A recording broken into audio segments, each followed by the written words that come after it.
pill ill, y'all niggas better listen. I'm black pill ill, y'all niggas better listen. I'm black pill ill, y'all niggas better listen. I'm black pill ill, y'all niggas better listen. I'm black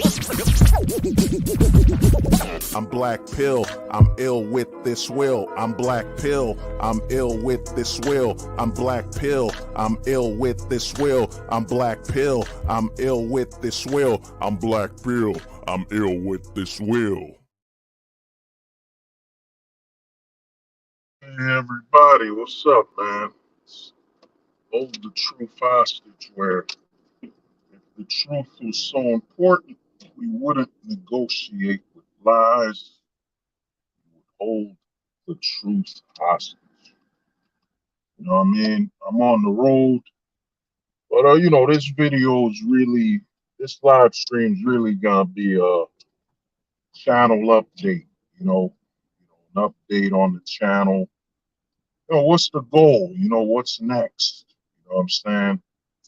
What's the goal now, and what's planned to push forward and so on. So I want to thank everybody for the support, man. Supporting the channel since shout out to the homie C.1. You know what I mean? Back in I think it was back in 2008 or whatever. Told me, man, hold the truth hostage, man. You got something to say, man. You might as make a channel, man. Make a channel and speak. Speak on what's going on and share your perspective on things. So, I always want to show respect and thank C.1, man. Thank C.1. Oh, Shinobi, what's good, man? What's up, man? Shout out to the homie Shinobi, man. You know what I mean?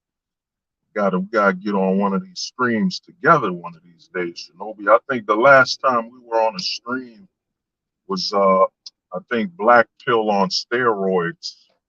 When he switched to Black Pill on steroids, that was the last time, man. We gotta chop it up. We gotta talk.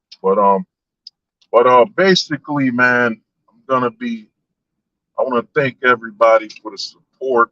And, as you can tell, the channel now is, officially, it's been monetized by YouTube. You know what I mean? It's partnered.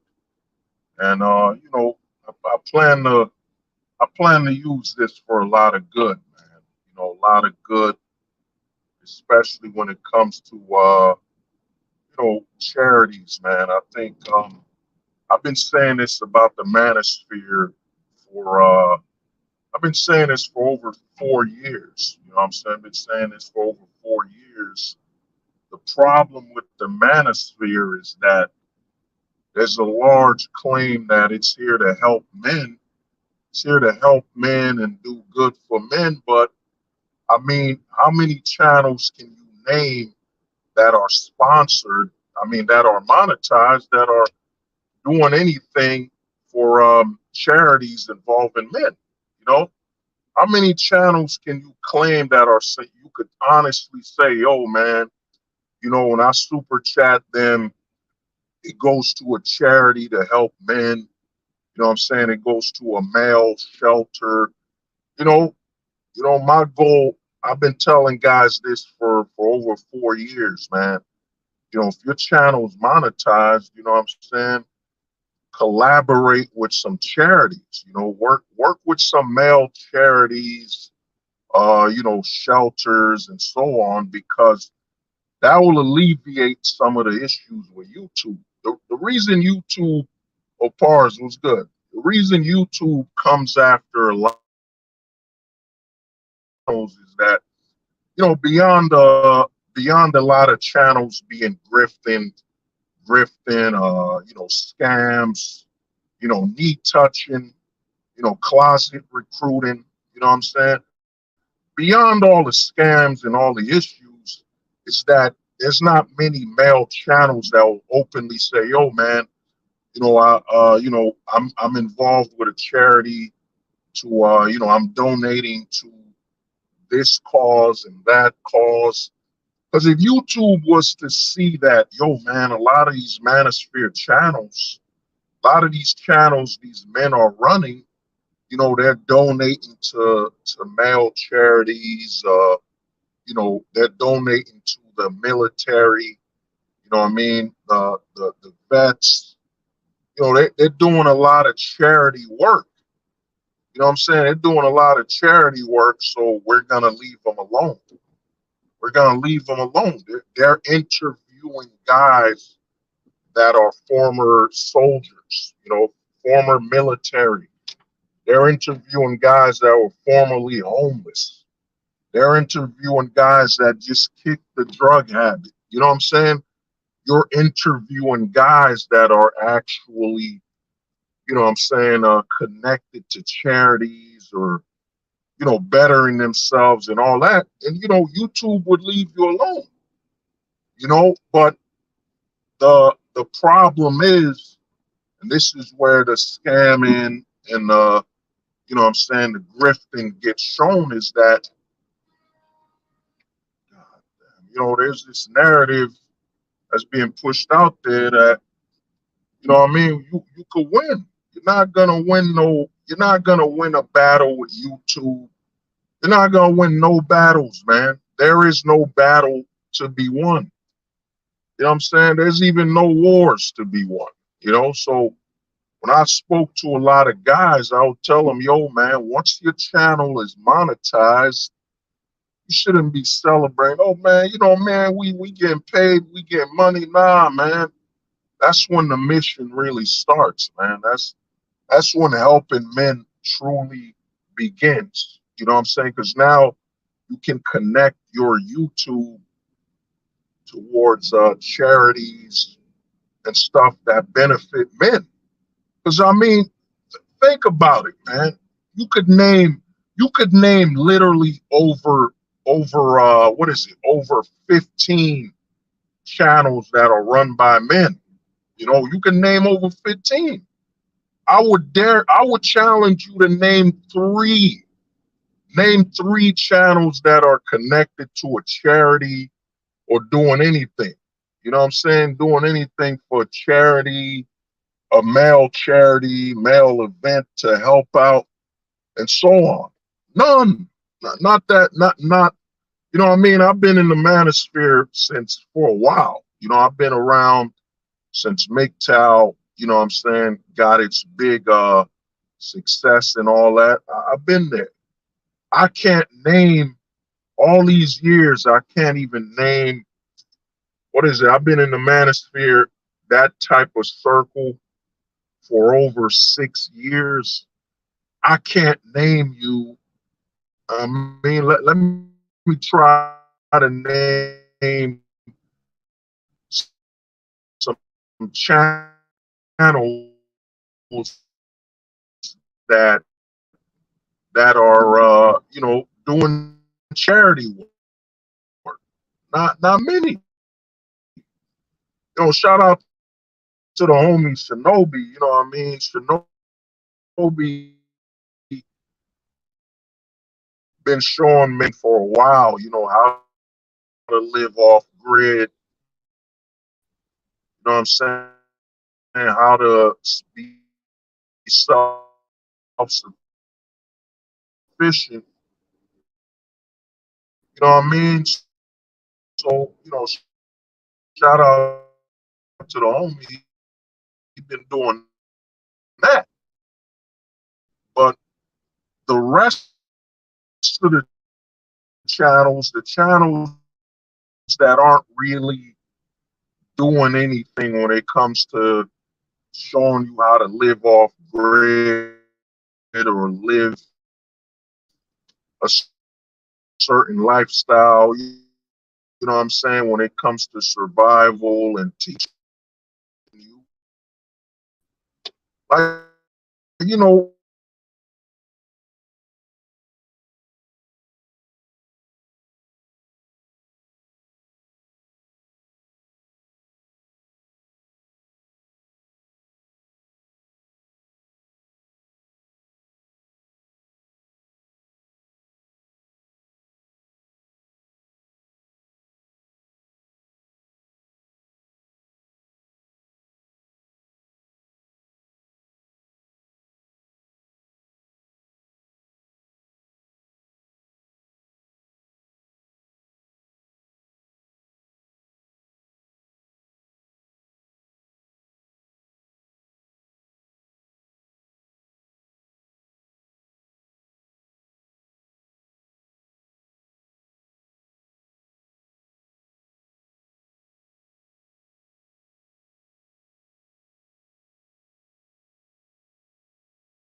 Yeah, my bad, man. StreamYard started acting up. You know what I'm saying? But the thing is this, man. To let people know, man.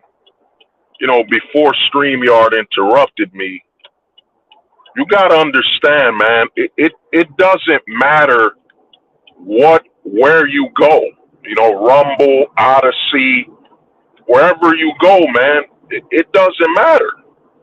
They don't want guys like us on there, man. You know what I'm saying? I've been telling guys this for over, it might as be for over 5 years, man. They don't want guys like us on their platform. You know what I'm saying? They don't want guys like us on their platform, man. It doesn't matter where you're at. YouTube, BitChute, Rumble, Odyssey. You know what I'm saying? It doesn't matter. Because at the end of the day, what the fuck, man? Somebody just cut me off. At the end of the day, man, they don't want you on there. That's what a lot of guys on this space don't want to accept. They don't want you, man. You know what I'm saying? We're not Joe Rogans. You know what I'm saying? Joe Rogan says some stuff, but I mean, what is he saying that, you haven't heard? You know what I mean? What is he saying you haven't heard already? The Black Pill content creator, man, we're a problem. You know what I'm saying? Who wants somebody on their platform that's going to tell the absolute truth? You know what I'm saying? Even when they're uncomfortable with it, they're going to say it like it is. They don't want that, man. They don't want that type of content creator. They want content creators, and in the words of Kwame Brown, to go along, get along. You know what I'm saying? They want content creators that will just go along to get along with the message, with wherever they stand for. You know what I'm saying? That's what they want. Whether you're on Rumble, Odyssey, there's no such thing, man. I made this video. What is it now? I made the MLS, Male Limitation Society. You live in a male limitation society. You know what I'm saying? Guys don't get it. Oh, man, well, what is Hold the Truth Hostage speaking about? Male limitation society. What is that about? Dude, you're in a society that doesn't want you to be without limitation. You know what I'm saying? By virtue of being born a man, you're all about limitations in the society you're in. You know what I'm saying? America hasn't been a non-male limitation society since, I'd say, before 1860. You know what I'm saying? The last time a man was free to be a man in America completely was I'd say around 1830, probably 1830. You know what I'm saying? I'm not bringing up slavery and all that stuff. I'm not bringing that up. I'm saying around 1800, 1830. Let's just say 1830. 1830, men in this country were free, man. You know what I'm saying? They were living a free man's life. You know what I'm saying? They were marrying as many women as they wanted to. The government really just stepped away. The government wasn't overbearing like it is today, man. You know what I'm saying? There were some issues, but you know what I mean? Look up 1830. You know what I'm saying? 1830 was probably the last time. The reason I go 1830, 1840. I don't say 1850 because I think the Civil War, that was starting to be planned around 1850, 1840s, late 1840s. You know what I'm saying? That's probably when the Civil War was starting to be planned by the government. You know what I'm saying? So, But the thing is this, man, it doesn't matter what website you go to, man. You want to know where you want to know where you could actually be free as a black pill content creator. You want to know where you could be free to upload and talk. That's in person. That's it. That's in person, dog. That's it, man. That's the only place you could technically be free to speak and say what you got to say. In person. Online, come on, man. Online, you getting shadow banned. YouTube is rigged with certain words that trigger demonetization. Certain words that trigger, oh, he's talking like this. You know what I'm saying? It's all, you got to understand, your fellow man runs this program. Your fellow man runs this website, You think he's not on the up and up, I've been telling guys this, man, the curse of the black pill, the biggest problem with the black pill is that once people get exposed to this type of content, once they become black pilled aware, they can only go one path. It's gonna be the gray pill, man. It doesn't matter how you arrive to the black pill, whether you're a red pillar, whether you're MGTOW, whether you're completely unaware, you're gonna go gray, man. And once you go gray, you know what I'm saying, a part-time black pillar, once you go gray, you know who you're gonna hate. You know what I'm saying? You know who you're gonna hate. You're gonna hate the black pillar, man. But at the same time, it's one of those situations where you hate the black pill content creator, but you can't help it but to watch. You can't help it. You know what I'm saying? It's a situation where it's something you hate, but you hate watch. You know what I'm saying? I think that's the word that's been spread. Hate watching. You hate the black pillar, but you can't help it, man. You're like, man, what will he say next? You know what I'm saying? What will he talk about next? Like, what will he say? You know what I'm saying? The black pill is the last, you know what I'm saying? It's the last vestige. My words, I might not even know what I'm saying right now. It's the last perspective of the unknown. It's the last perspective of the unknown, man. It is. The red pill content creator, I know exactly what he's gonna talk about. I know exactly.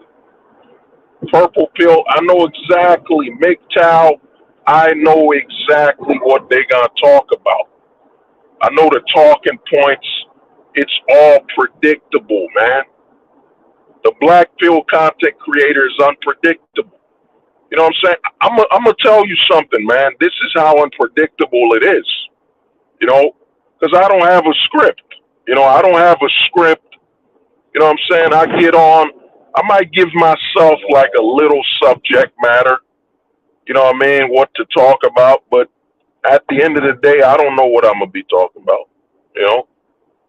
The black pill is completely random. It's fluid. You know what I'm saying? I just go with, I know where I'm going to stand on the foundation. The foundation is absolute logic. So every talking point I approach, I got to be absolutely as logical as I can be. You know what I'm saying? But the black pill, man, we are must watch, because I'm going to tell you something, man.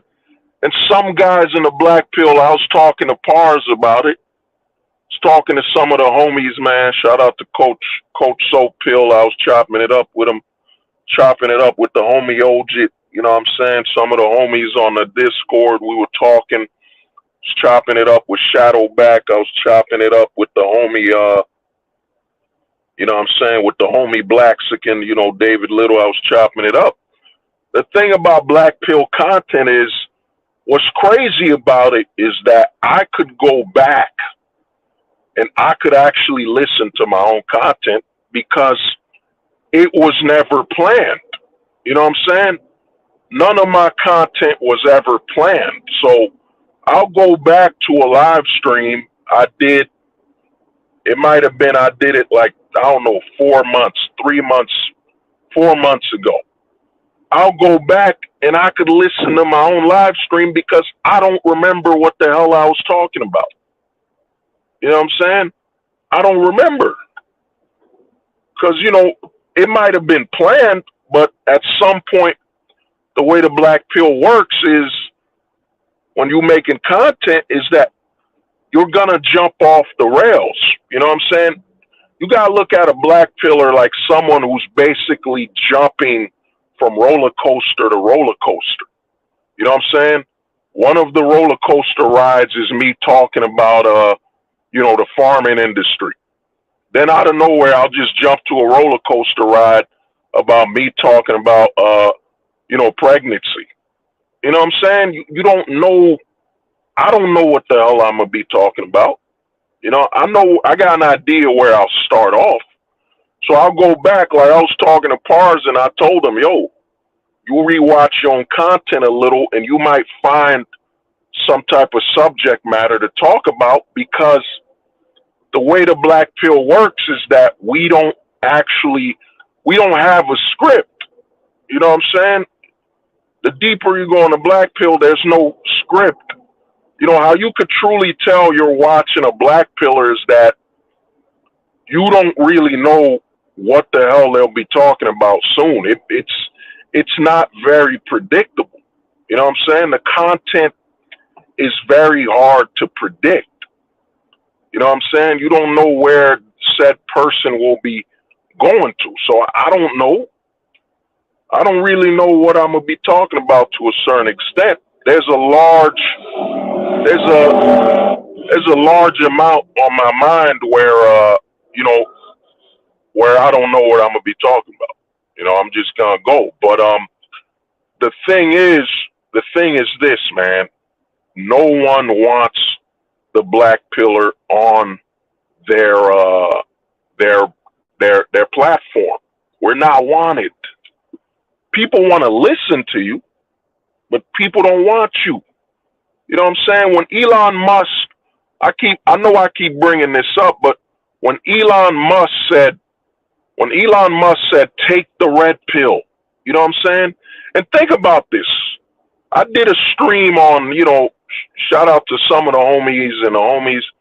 We did a stream over 2 years ago on this channel called RIP Red Pill.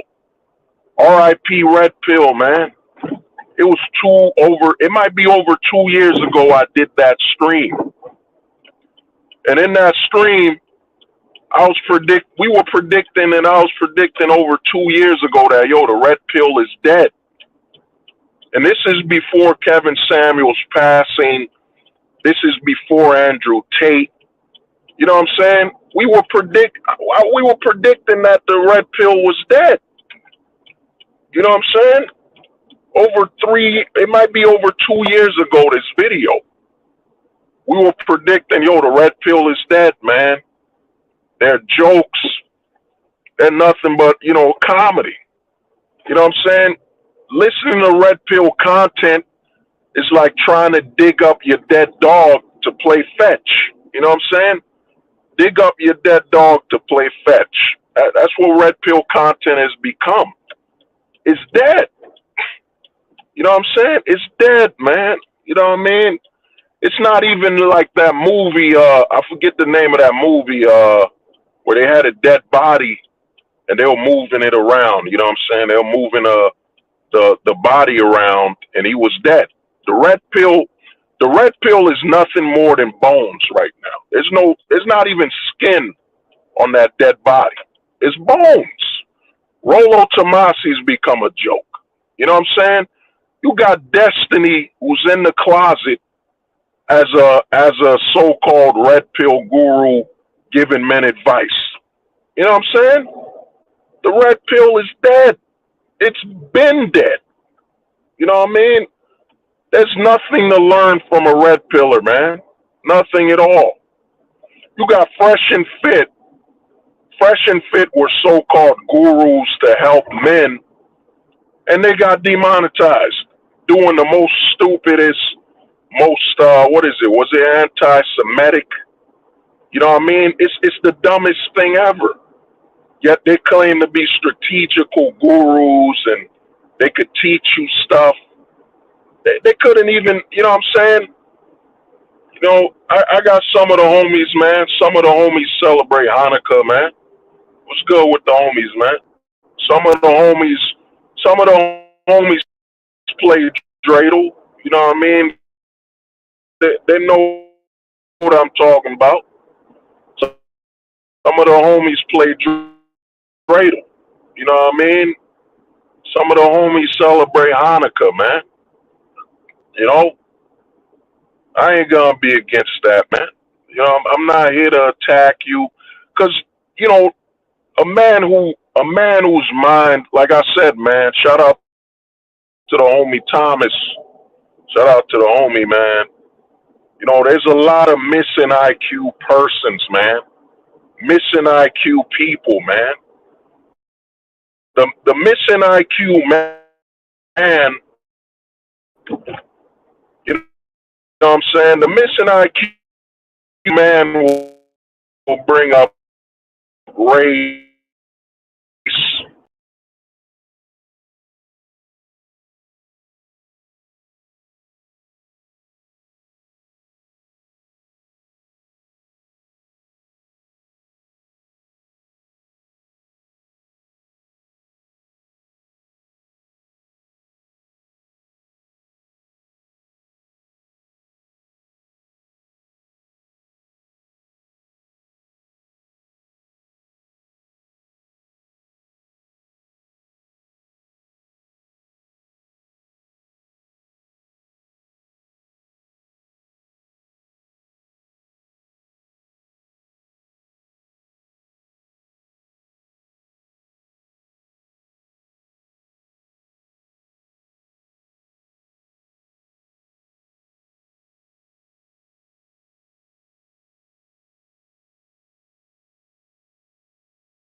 eating.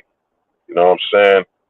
SP was good, man. So the thing is this, man, it's been with the Casper pill, it might be a 2-year anniversary for that, man. You know, when I founded the Casper pill, it might have been 2 years since its founding. You know what I'm saying? So the Casper pill perspective is a very new and still very young, you know what I'm saying, philosophy or philosophy, as I coined it, you know, philosophy perspective. So, but my goal is will be to basically change the channel. You know what I'm saying? The goal will be to push the channel towards the Casper pill at about, you know, I'm gonna start doing Casper pill content at about over 90%. You know what I'm saying? 90 to 80% or so of this channel will be Casper pill content, because I think for the health of men in America right now, you know, men in the West, you know what I'm saying, men that are in Americanized countries or countries with Americanized laws, a lot of men want to detach, you know what I'm saying? A lot of men want to detach. They don't want to attach to the system anymore, man. And, you know, I've been saying this for over 2 years, you know, since the founding of the Casper pill, that a lot of men are going full-time ghost, be it consciously or subconsciously.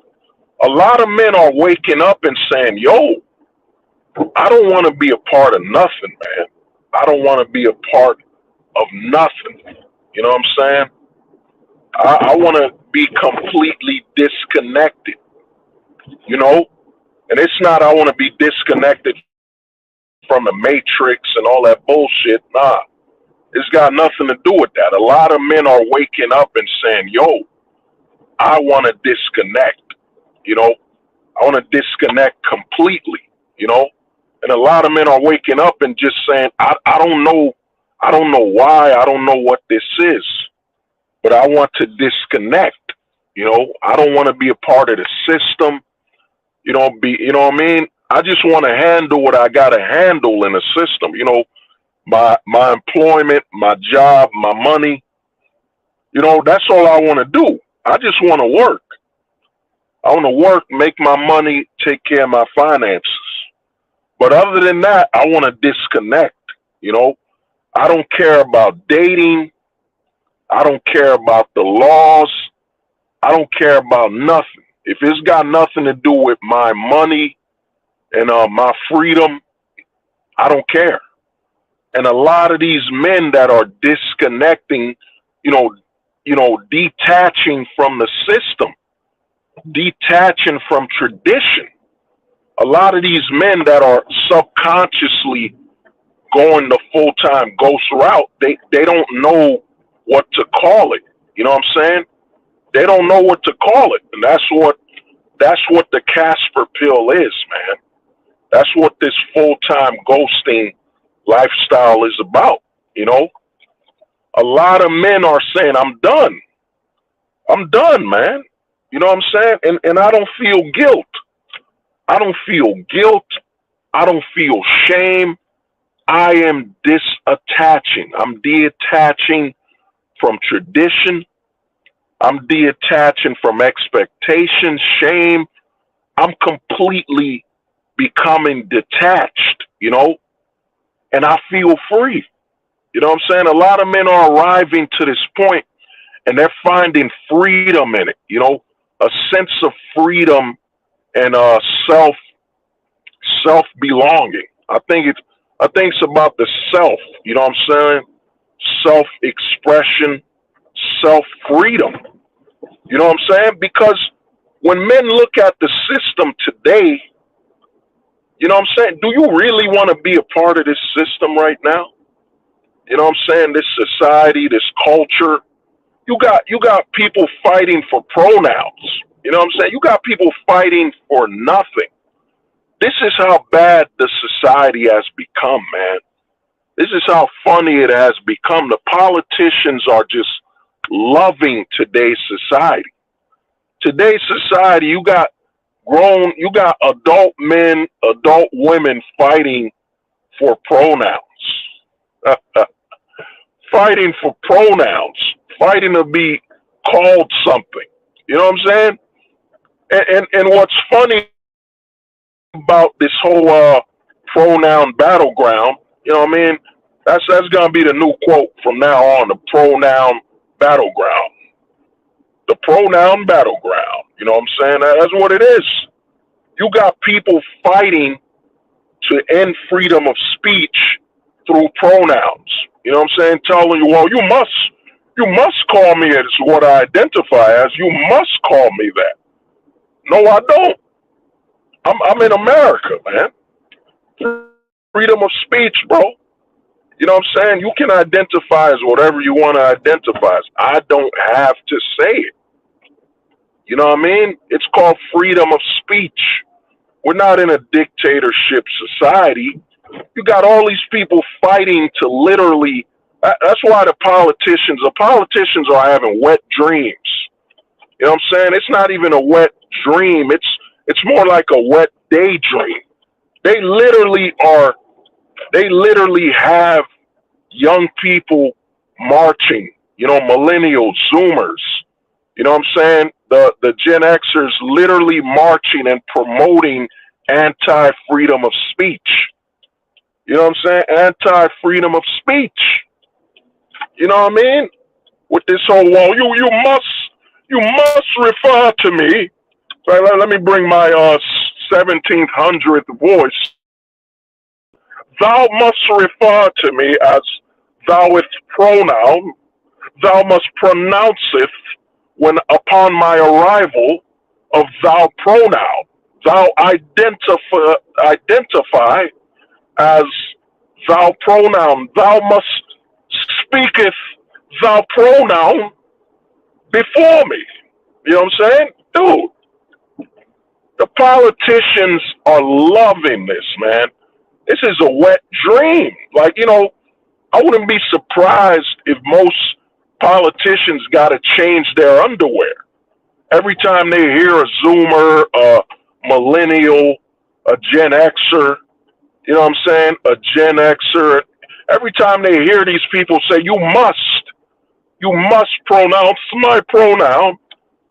These politicians are hearing, man, these people literally are against freedom of speech. You know what I mean?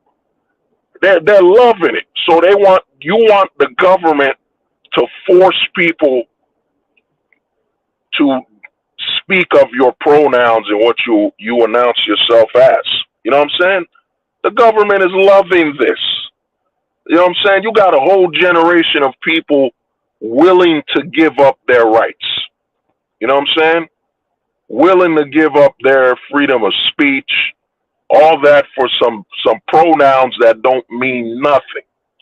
They have no physical, they don't have no value when it comes to food, shelter, water, you know what I'm saying, provision, security. It means nothing. But but this is what happens when you're in a male limitation society. You know what I'm saying? Sex has no value in a society where the men have no value. You know what I'm saying? The men have no value, man. Men are nothing more than walking tools for breeding. That's it. This is what it means to be in this society, man. You know what I mean? That's why gender, think about it. Where was gender in the 1970s? Where was gender in the 1960s? Where was gender in the 1950s? Where was gender in the 1940s? You know what I'm saying? The closer you get to the decades before no-fault divorce, you know what I'm saying? The closer you get to the decades where men actually had authority, you don't hear nothing about gender, man. You don't hear no gender politics and all that BS. You don't hear none of that. But the further you get, the more generations you get away from men being in a household. Like, think about it. You know, I don't remember, I think it's 20 years, right? I think it's 20 years is a generation. So I think 20 years is a generation. So think about it. I'm not, if I'm incorrect, you know, somebody can correct me, but I think we're basically, so okay, no fault divorce was passed in 1969. So 69, you know what I'm saying? Now let's do 20-year intervals. Let's do 20 years. Let's figure out how many generations removed from male authority are we? So, okay, 1970 to 1980. Okay, 1970, 1980, 1990, 2000. You know what I'm saying? 2010, 2020. So we're literally 60 years away from male authority. 60 years away. You know what I'm saying? 60 years. We're 60 years removed from when anybody gave a fuck what men had to say at all. When being a man was, you know what I'm saying, you are organically not your own enemy. You know what I'm saying? Just think about that. Before 1969, you know what I'm saying? And it's funny how you think about it. You know, 69 is a very comedic position right now. It's a very memeable, you know, position, 69. And now 1969 was when no fault divorce was passed. So think about it. Before 1969, when a man was about to have children, he did not worry about, he didn't worry about it being a weapon against him. So think about it. Think about this, dude. 1968 was the last year when a man was going to have a child and didn't think that, you know, a married man, you know what I'm saying? I don't know when, I don't remember when the family court started. So I don't remember that. You know what I'm saying? I got to do a little research on that. I don't remember it. I don't remember when child support was started. I don't remember that. So, you know what I'm saying? We'll just focus on 69 right now. So think about it. Before 1969, a married man, a man who was married, wanted to have children and saw no problems with it. No problems. You know what I'm saying? He had children. He had kids. He was like, yo, I'm a father. I want to have kids. That's it. You know, end of story. It's done.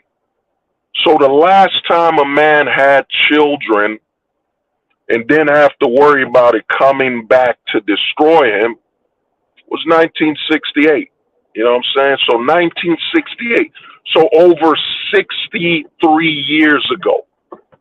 You know what I'm saying? So over 63 years ago, a man did not see his children and his seed as a weapon against him when getting married. So over 63 years ago, man. Think about that, man. Think about that. Over 63 years ago, man. You know what I'm saying?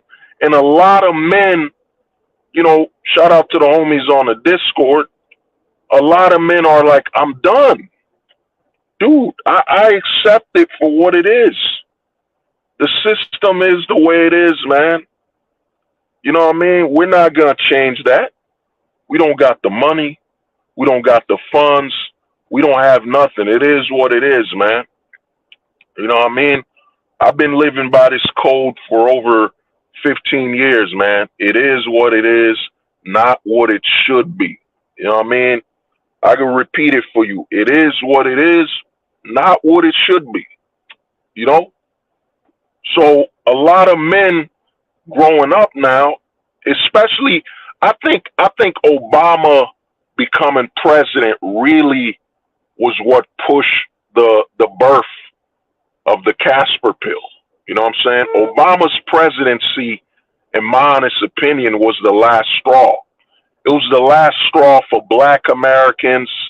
It was the last straw for white Americans. It was the last straw for a lot of Americans. You know, the damage that had been done with Obama not living up to the hype. You know what I'm saying? Not living up to the hype. It literally created a new age of men. You know what I'm saying? A new age of men. You know what I'm saying? I remember when I saw some of the white homies, man. I saw some of my white homies change. You know what I'm saying? Like they literally changed. You know, when Obama became president, after like two to 3 years, I saw my white homies change, man. I saw the guilt. I saw white guilt literally disappear. You know what I'm saying? A lot of my white homies were like, man, fuck that white guilt, man. That got nothing to do with me, man. Fuck you. You know what I'm saying? A lot of my white homies were like, nah, man, that got nothing to do with me, man. I wasn't a slave owner. I didn't own slaves, man. You know what I mean? What that got to do with me? You know what I'm saying? Obama's presidency freed a lot of white Americans, man. A lot of white Americans woke up. A lot of white men woke up after Obama. You know what I'm saying? The white voter used to be easily manipulated. I mean, very easy. I mean, think about it. If you're old enough, if you're like a millennial like me, whatever, you're old enough, a millennial or a Gen Xer, you saw what Obama's presidency did, man. It woke up a lot of white people. You know what I'm saying? In all honesty, what Obama's presidency did is it synchronized. It did something very dangerous that politicians were not aware of. You know what I'm saying? Obama's presidency synchronized a lot of white men with black men. A lot of white men used to be, yo, the government ain't that bad, man.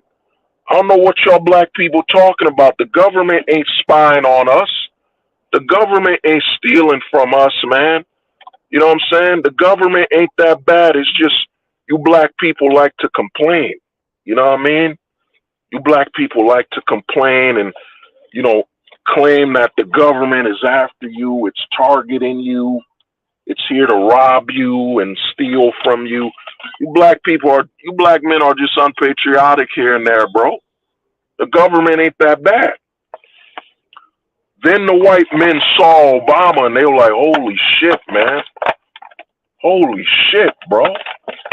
He's been president for over 2 years. He's been president for over 2 years, man. Obama's been president for over 2 years, and the war on drugs hasn't been stripped. The war on drugs didn't end. You know what I'm saying?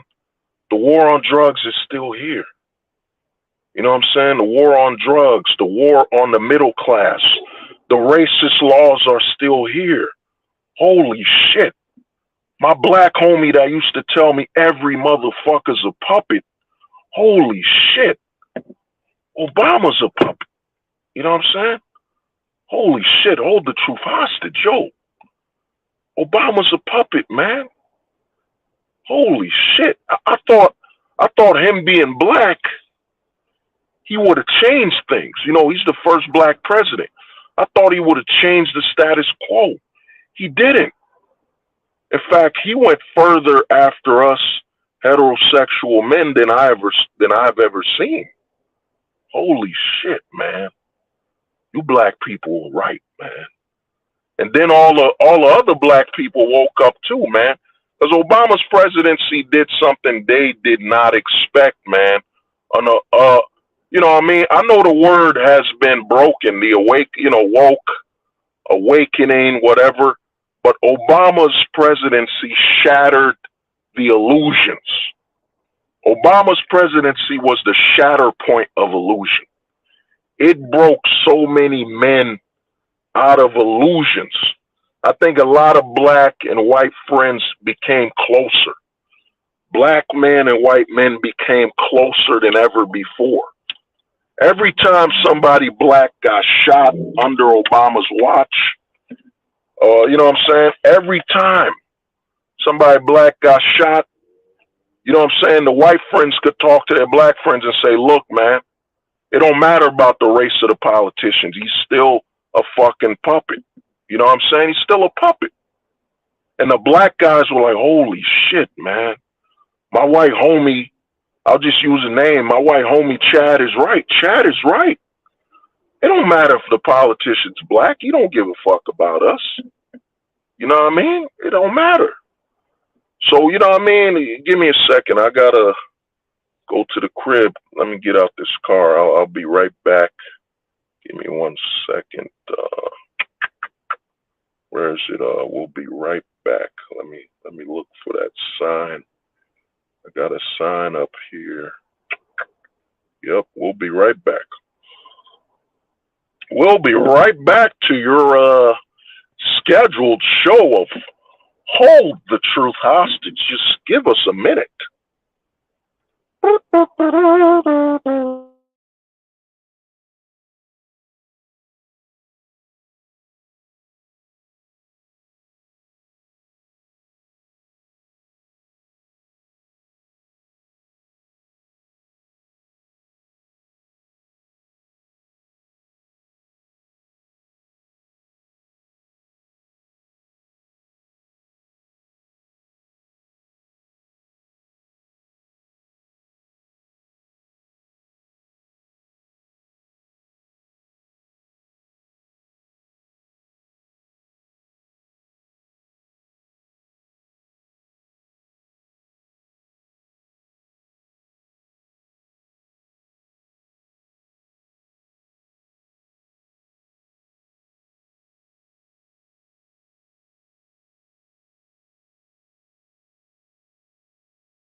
Uh, uh, uh. Let me get this thing off. Give me a minute. So I'm back, but commercial break. Hey man, I had to get out the car, man. You know what I mean?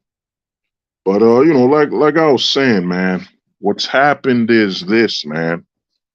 With Obama's presidency, it broke the disillusion, man. The illusion has been broken. You know what I'm saying? The illusion has been broken, man.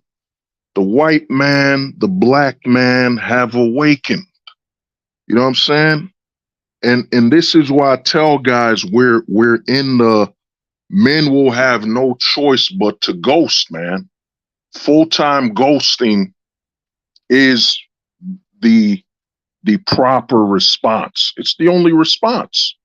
Because here's the thing about the Obama presidency, and here's the thing about the Trump presidency that was big as well, is that people had 8 years of Obama. So they had 8 years of Obama and Biden. Think about that.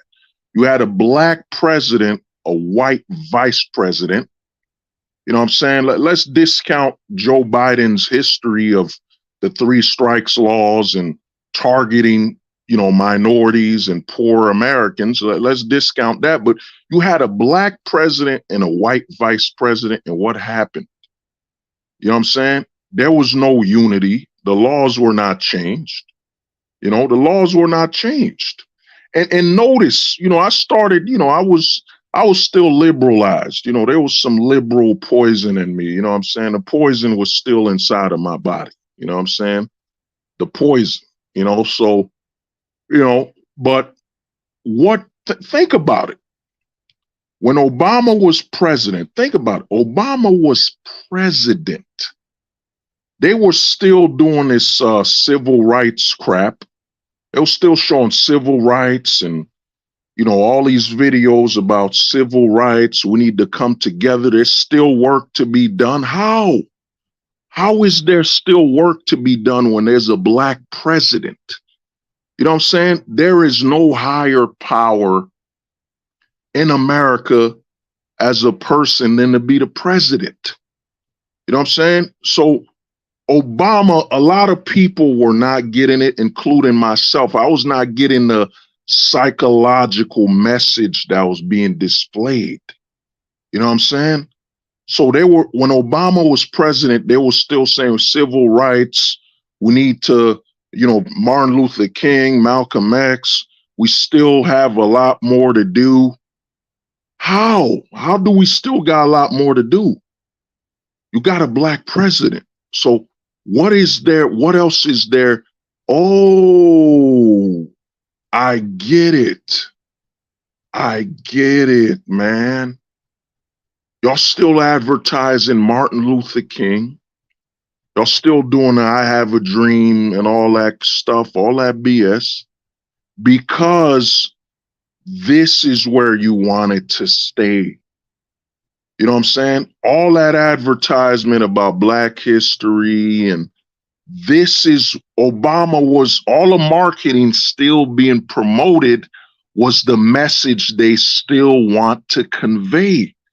They still want you to stay in that time period of 1950, 1960, slavery, racism. Basically, when Obama was president, they were saying, we're not going to stop. We're not going to end the division. We're not going to end the racism. And notice, during Obama's presidency and after, what do we have on YouTube and Twitter and all these social media websites more than ever before? The increase of the word bigot, the increase of the word Nazi, the increase of all these so-called racially motivated words. Because Obama, when he was president, the success was, look, you got a black president, black people, but we're still gonna keep things the way they were before you had a black president. We're never going to move beyond that narrative of slaves. We still got work to do. Unity, you know what I'm saying? Equality. We're not going to move from the message. Even though you got a black president, nothing, the status quo will not change. We're still going to push the same narrative. Black people, you will never move beyond 1960. We're going to keep you on the I have a dream forever. You know what I'm saying? Forever. It will never end. You know what I'm saying? Black people, your children's children will still have to say, I had a dream. I had a dream. You know what I'm saying? It will never end. Black people, you will never move from 1960, man. You will never move. To show you the commitment is, what is Kamala Harris saying? Kamala Harris is so-called, she's black, whatever. You know what I'm saying? Kamala Harris is so-called black. What has Kamala Harris done? You know what I'm saying? What has Kamala Harris done but continue the path Obama laid? Nothing. We can't have you minorities and people move away from 1960. We can't have that. So we're showing you that we will remain in the same situation. The I have a dreams, the so-called I have a dream, that I had a dream that one day that a black boy and a white boy could eat a goddamn burger on the same table.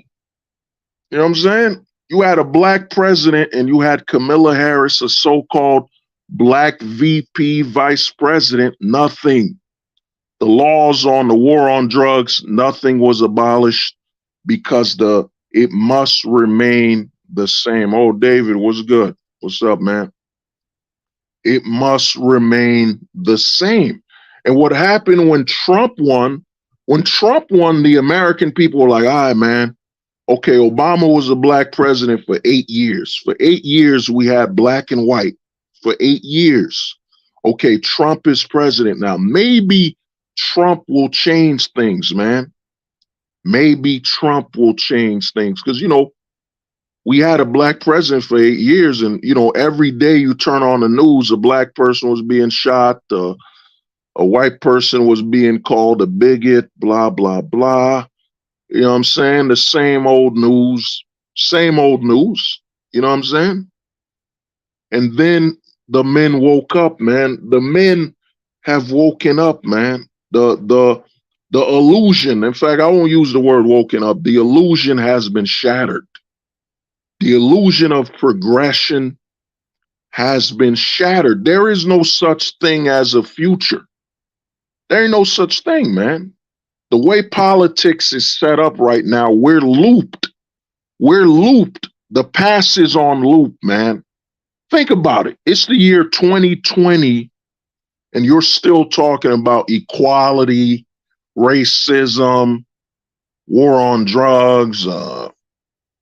It's 2020, man. What talking points have changed besides the more rainbow talk? You know what I'm saying? There's more rainbow talk. But even then, that was a big talking point in 2008 about, marriage and partnerships and all that. No, my brother, man. Pars, history doesn't repeat, man. History can't repeat if it's on loop. It's on a loop. There is no present, man. There is no future. There is only maintaining the past. The past is on magnets. You know what I'm saying? Think about it, it's the year 2023. It is the year 2023, man.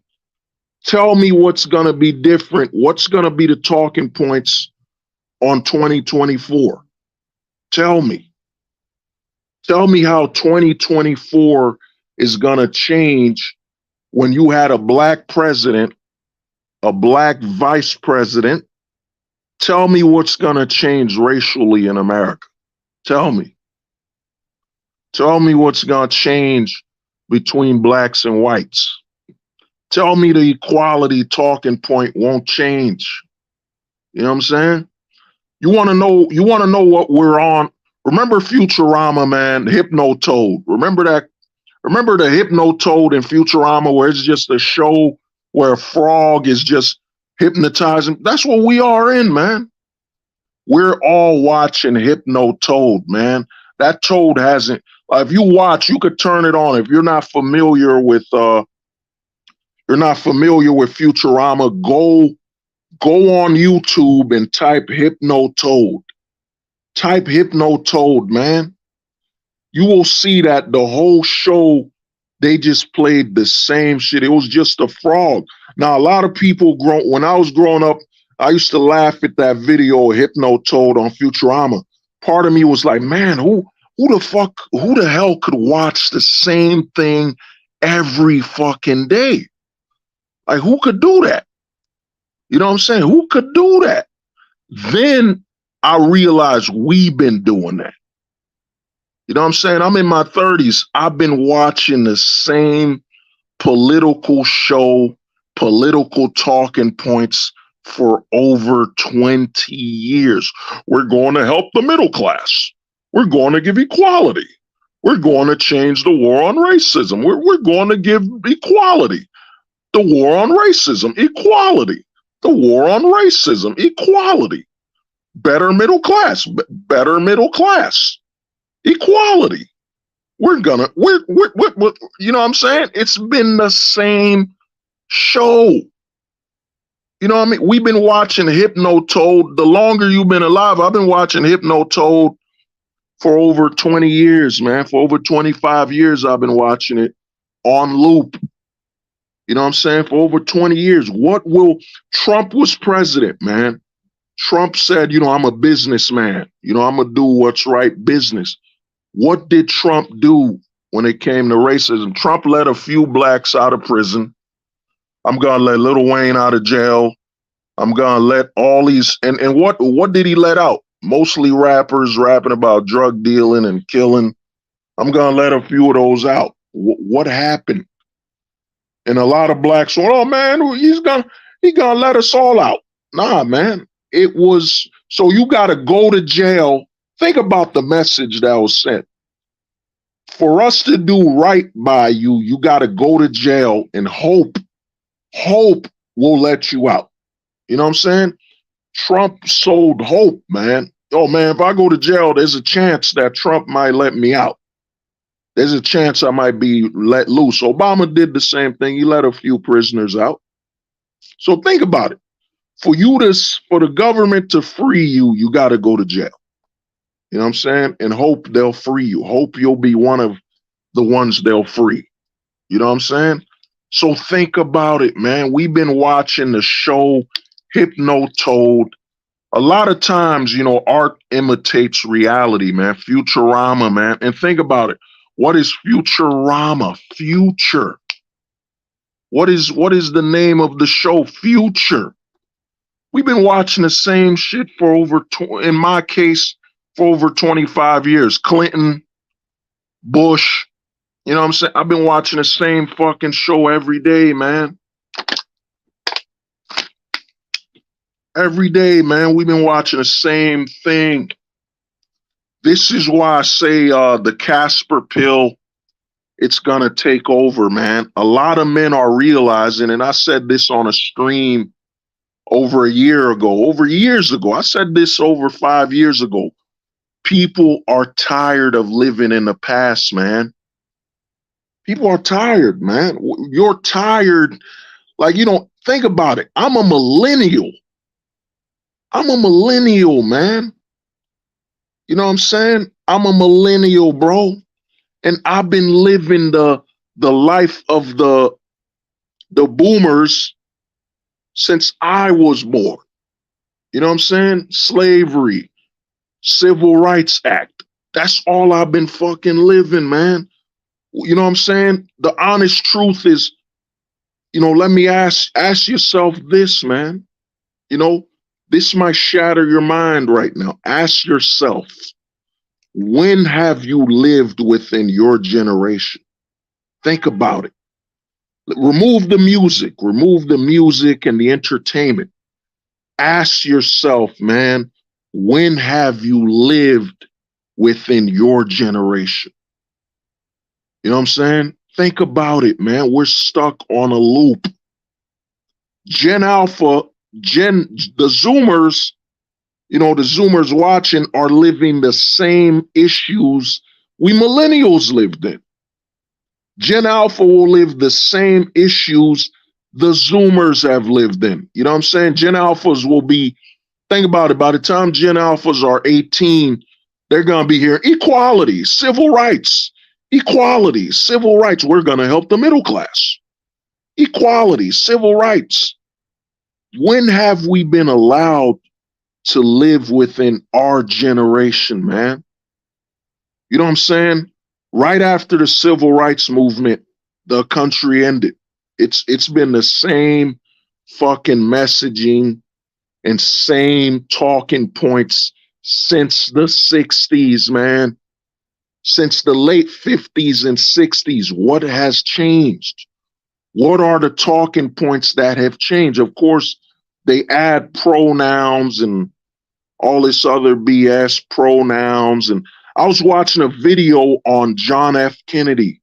Like, there's a Kennedy running for president. And I'm going to tell you, he proved me 100% correct. You know what I'm saying? People that have read it, I'm going to finish the book. I'm literally 4 chapters away. I'm just going to make it 16 chapters to get the Man Vantage book out. I'm just going to make it 16 chapters just to put it out there, because if I don't do that, I'll never put the book out. But you know what? He's a Kennedy running for president. And they play these mind games. They play these mind games, man. So I was watching, I think it's called Jeff Kennedy or whatever his name is. He said, I'm going to run for president. I'm going to bring us back to when a man could work off of he could work one job and take care of his family. He could work one job. He's going to bring us back to the 1950s when all you needed was one job to have a house and all this crap. He's going to bring us back. But guess what he didn't mention? Guess what he didn't mention? He didn't mention no-fault divorce. He didn't mention the family court. He didn't mention how no-fault divorce and the family court are literally the biggest, most destructive way of transferring a man's wealth. The biggest way to lose wealth in America right now is having a child and getting married. It's the biggest transfer of wealth. He didn't bring that up. He didn't bring that up, man. Because like I've been telling people, we are in a God-verment. You do not live in a country of a government. You live in a God-verment. All these politicians running right now, they're willing to sacrifice themselves in the name of the God-verment. They will not. Think about it. You got politicians that were senators that never brought up, we need to change the marital laws. We need to change the family court laws. They never brought this up. So this Kennedy who's running for presidency said, you know what, I'm going to bring back the 1950s. I'm going to bring back the wealth. I'm going to bring back the middle class. But he never brought up that back in the 1950s, no-fault divorce did not exist. No-fault divorce did not exist in the 1950s, man. The family court, I'm not sure. Guys, you can correct me if I'm wrong. I don't think the family court existed in the 1950s. It was just the court and civil court. You know what I mean? He didn't bring that up, but he knows, a lot of these politicians know they're selling the past. They're not selling no future, man. There is no such thing. There hasn't been a future in America since 1960s, man. We have not moved on since the 1960s, man. You know what I'm saying? But they know the triggering words. They know the trigger men here is, You know what I'm saying? It's like a trigger. You know what I'm saying? I'm gonna put my head down and I'm gonna just pretend a politician is talking. Yeah, vote for me, and I'm gonna better life. You notice my head is still down. I'm gonna bring it back to the 1950s. Bang, what? Gonna bring it back to the 1950s when a man could work one job and take care of his family. You know what I mean? Notice my eyes. Oh, whoa. You heard, guys, you hear? Let me go to my 1950 voice. You see, he's bringing back the 1950s. You hear? We're gonna be able to work one job. You see, one job. You know what I'm saying? We're gonna be able to work one job. I'll be able to be a pizza boy and be able to take care of my family. You see? It's bringing back the 1950s, boys. You know what I'm saying? He's bringing it back. You see, he's one job, and you'll be able to take care of your family. One job. You know what I mean? Come on, boys. You see me? Come on, man. He's bringing back the 1950s. One job. We'll be able to drink root beer. You know, come on, boys. He's bringing back the 1950s. They've learned trigger words, man. They trigger the male populace. They mention 1950s and all the traditional libertarian men. They had riots. Oh, he's bringing back the 1950s. Oh, my God. When a man could just work one job and feed his whole family. Oh, my God, he's bringing that back. How is he going to bring that back? You know what I mean? This is why this black pill, man. You know what I'm saying? In fact, I ain't even going to be mentioning that no more. This is why this Casper pill is the way it is. Once you detach from the triggering words, once you learn to see how they trigger you, you understand. Once you detach yourself from tradition, they can't trigger you no more. Think about it. He said, I'm going to bring back the 1950s. He said, you know what? We're going to bring back single households where there was starting houses where there was one house, one floor. You know what this means? That means you would have to tear down houses that were built to house multiple families. How the fuck is he going to do that? So you're telling me, Mr. Presidential candidate, you're going to go around the country breaking down homes. And here's the thing, man, it's smarter. It's smarter to build houses with more than one floor. You can house more families in a safer community. You know what I'm saying? It's more resources wasted. You know what I'm saying? Let's build more homes with one floor instead of let's build a house with over 6, 8 floors. You know what I'm saying? Over 6, 8. That's why they're even stopping building houses. They're just building condos and luxury apartments. It makes more sense. You know what I'm saying? Because especially since families could move anytime. What's better for a town and a community? A house where people will come and go. Oh my God, that house is vacant. Yeah, the Andersons moved out. You heard? The Andersons moved out. 3 months ago, the Andersons moved out, and that house has been vacant for over 6 months since the Andersons moved out. Or an apartment a luxury apartment complex with a parking lot where people move in and out. It's a constant flow of people moving in and out. And since it's a luxury apartment complex that the people don't own, it will always stay according to the housing codes. The property taxes and property value will not go down because there's always an influx of people moving in and out, in and out, in and out, in and out. People are moving in and out.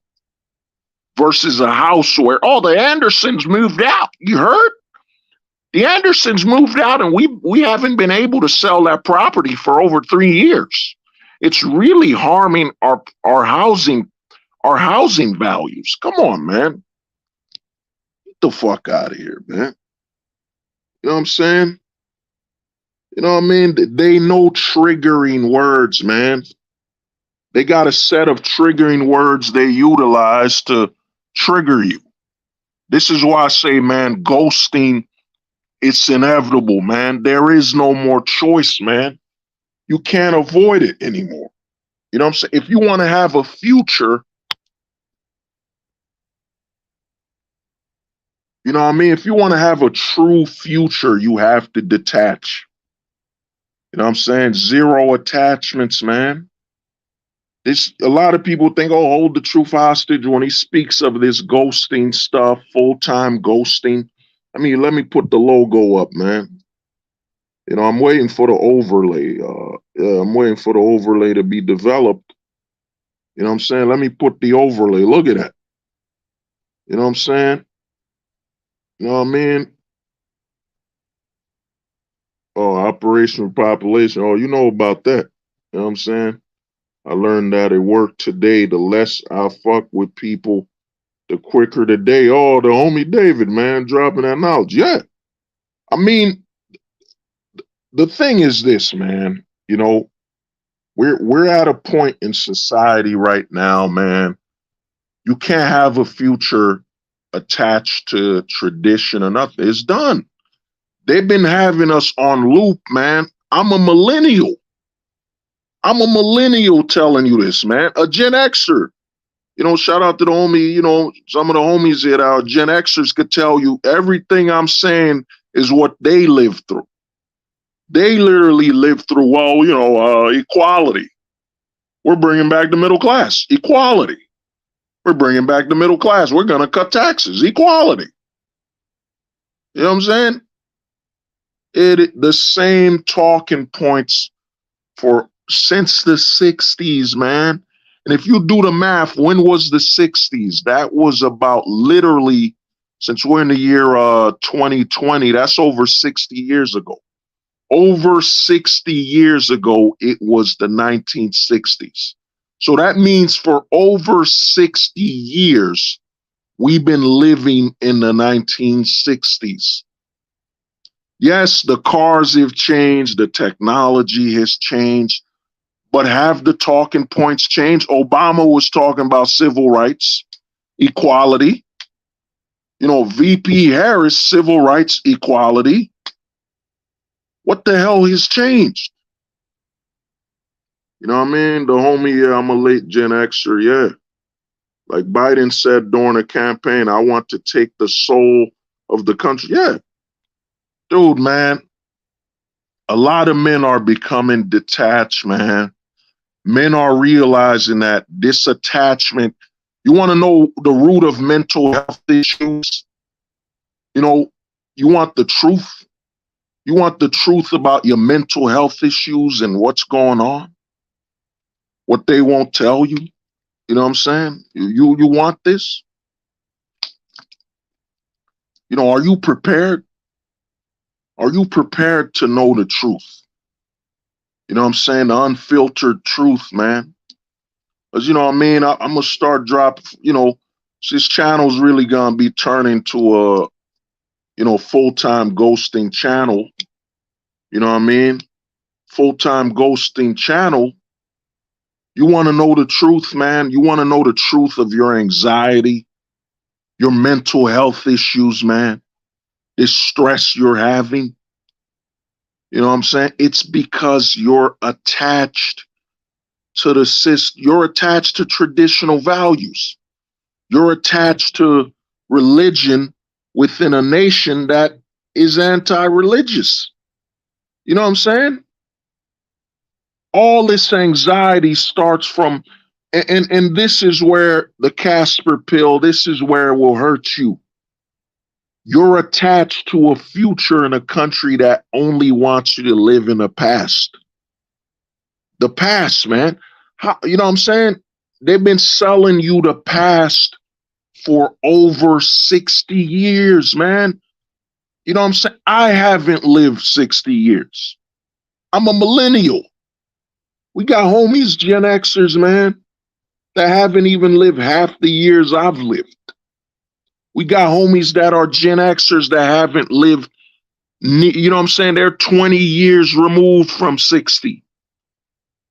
Your problem starts, the reason you're hurting, you're getting mental health issues, They hustling mental health. They see you as a mark.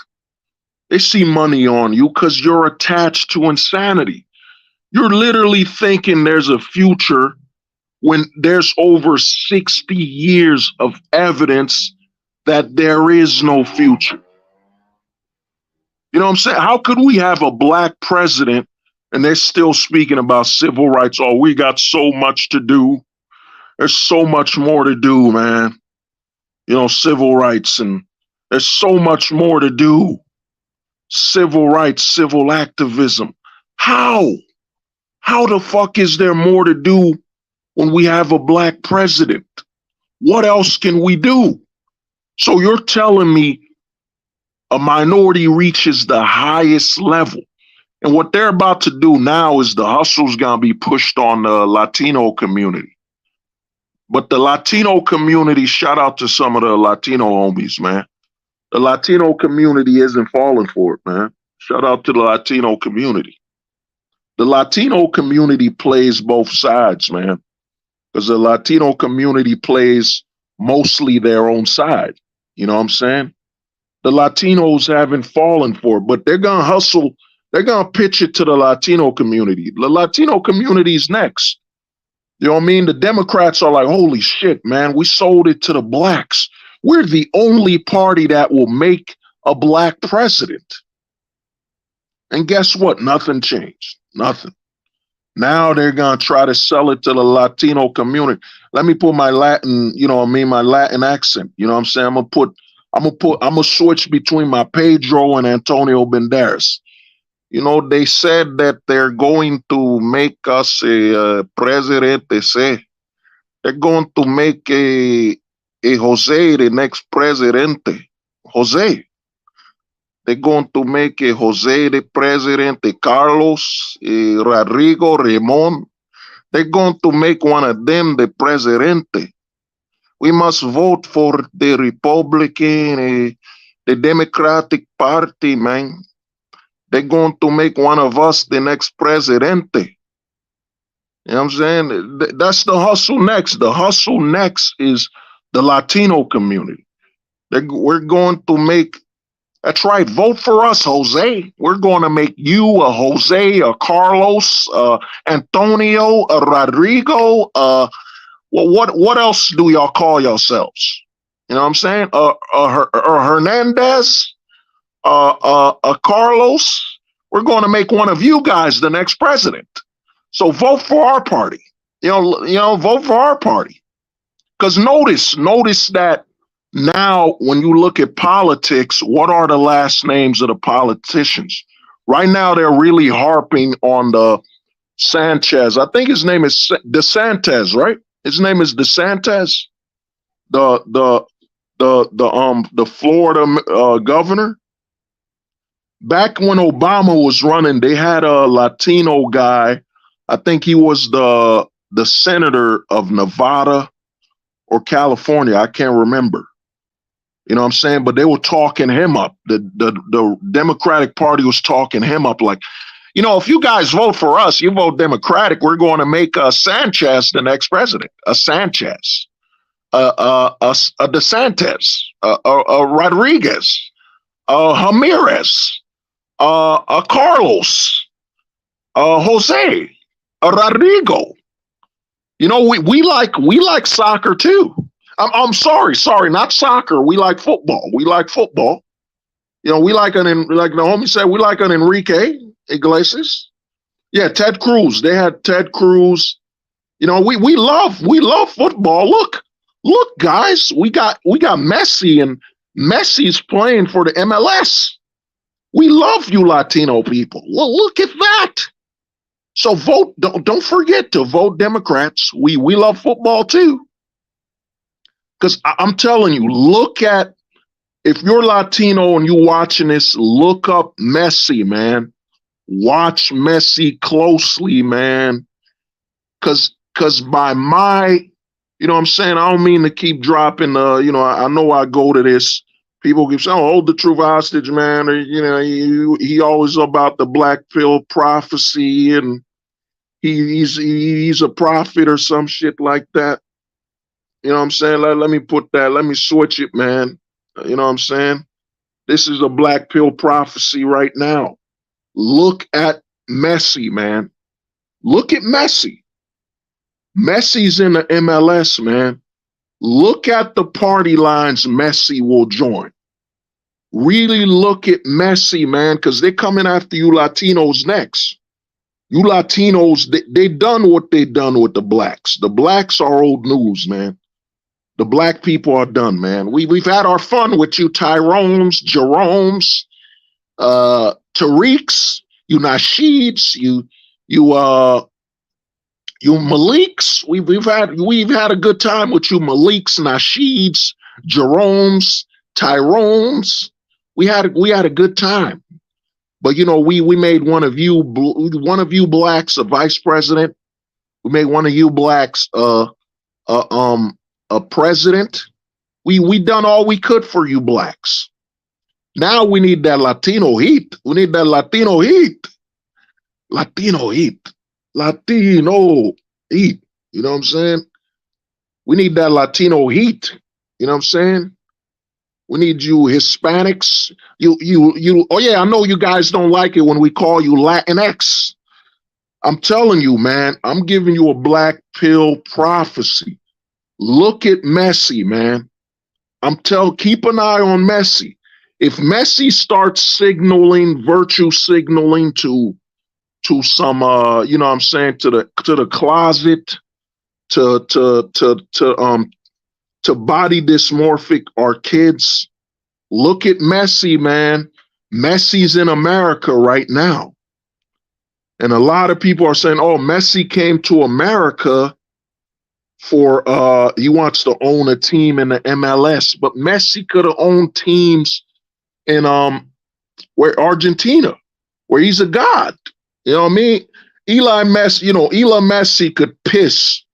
Messi could piss in a fountain in Argentina and somebody will drink that with a fucking straw.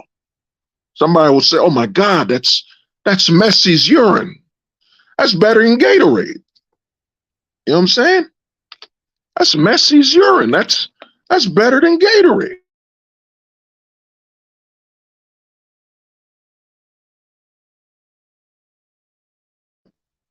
You know what I'm saying? Messi could have been a god in Argentina. You're telling me Messi left Argentina. Think about it. Messi made over $300 million never touching American soil, as in for being in a team. Now, all of a sudden, when Trump is running, all of a sudden Messi comes to the MLS. I'm not saying Messi won't make money. Messi can make billions of dollars in America. You know, if his brand picks up, he's going to make a lot of money. You know what I'm saying?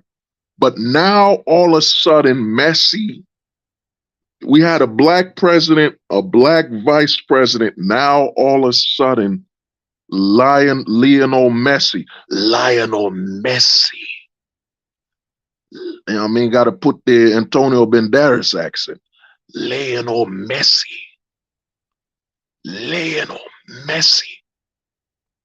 All of a sudden, and think about it.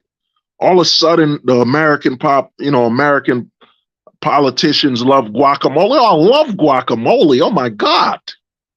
You know what I'm saying? I can't get up without, I gotta have an espresso and guacamole. Oh, I love you Latin people. Oh, remember Latinos, vote.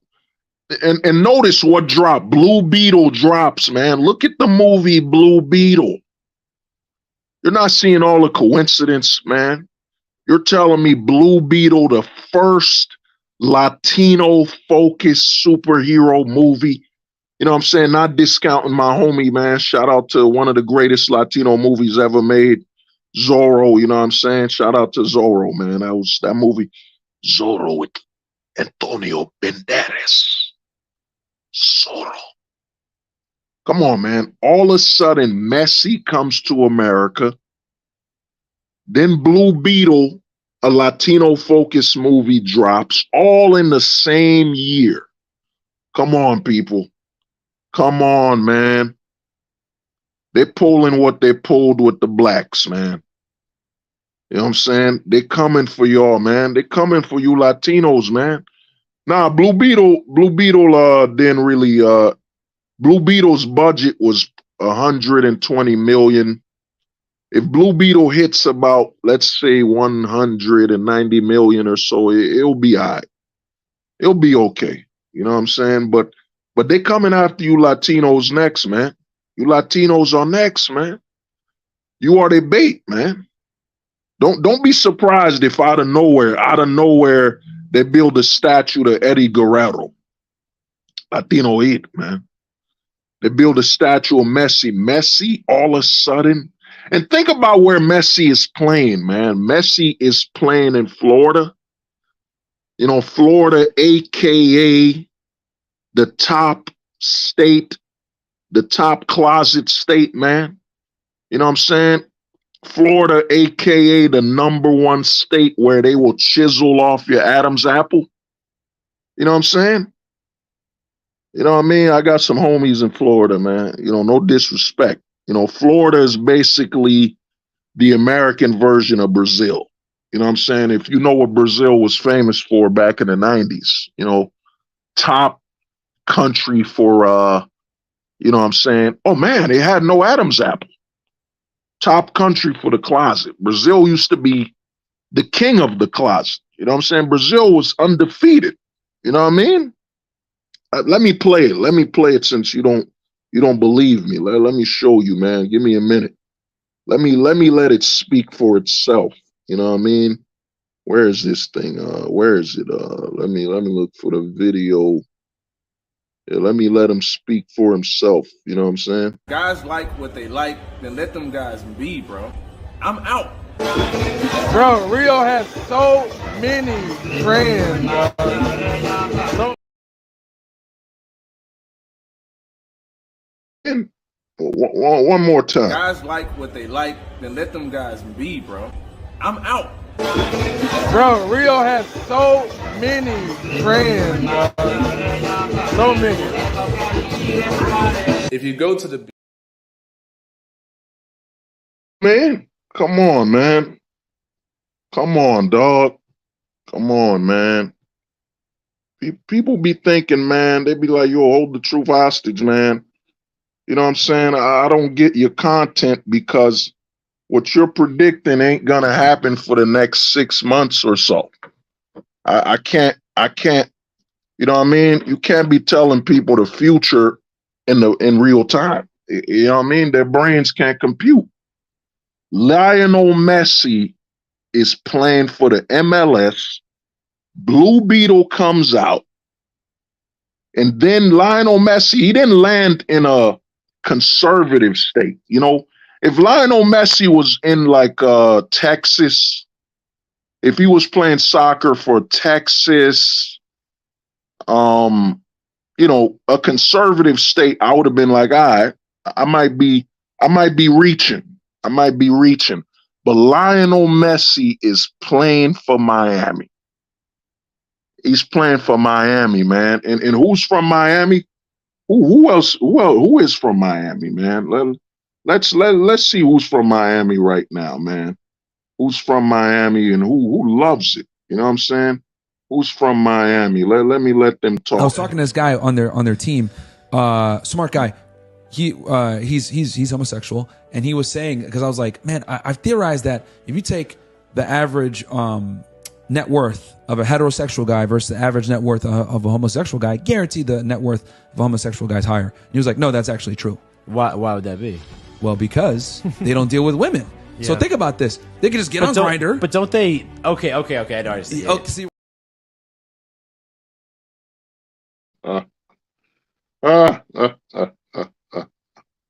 Come on, man. Fresh and fit from Florida, man. You know what I mean? Lionel Messi is playing.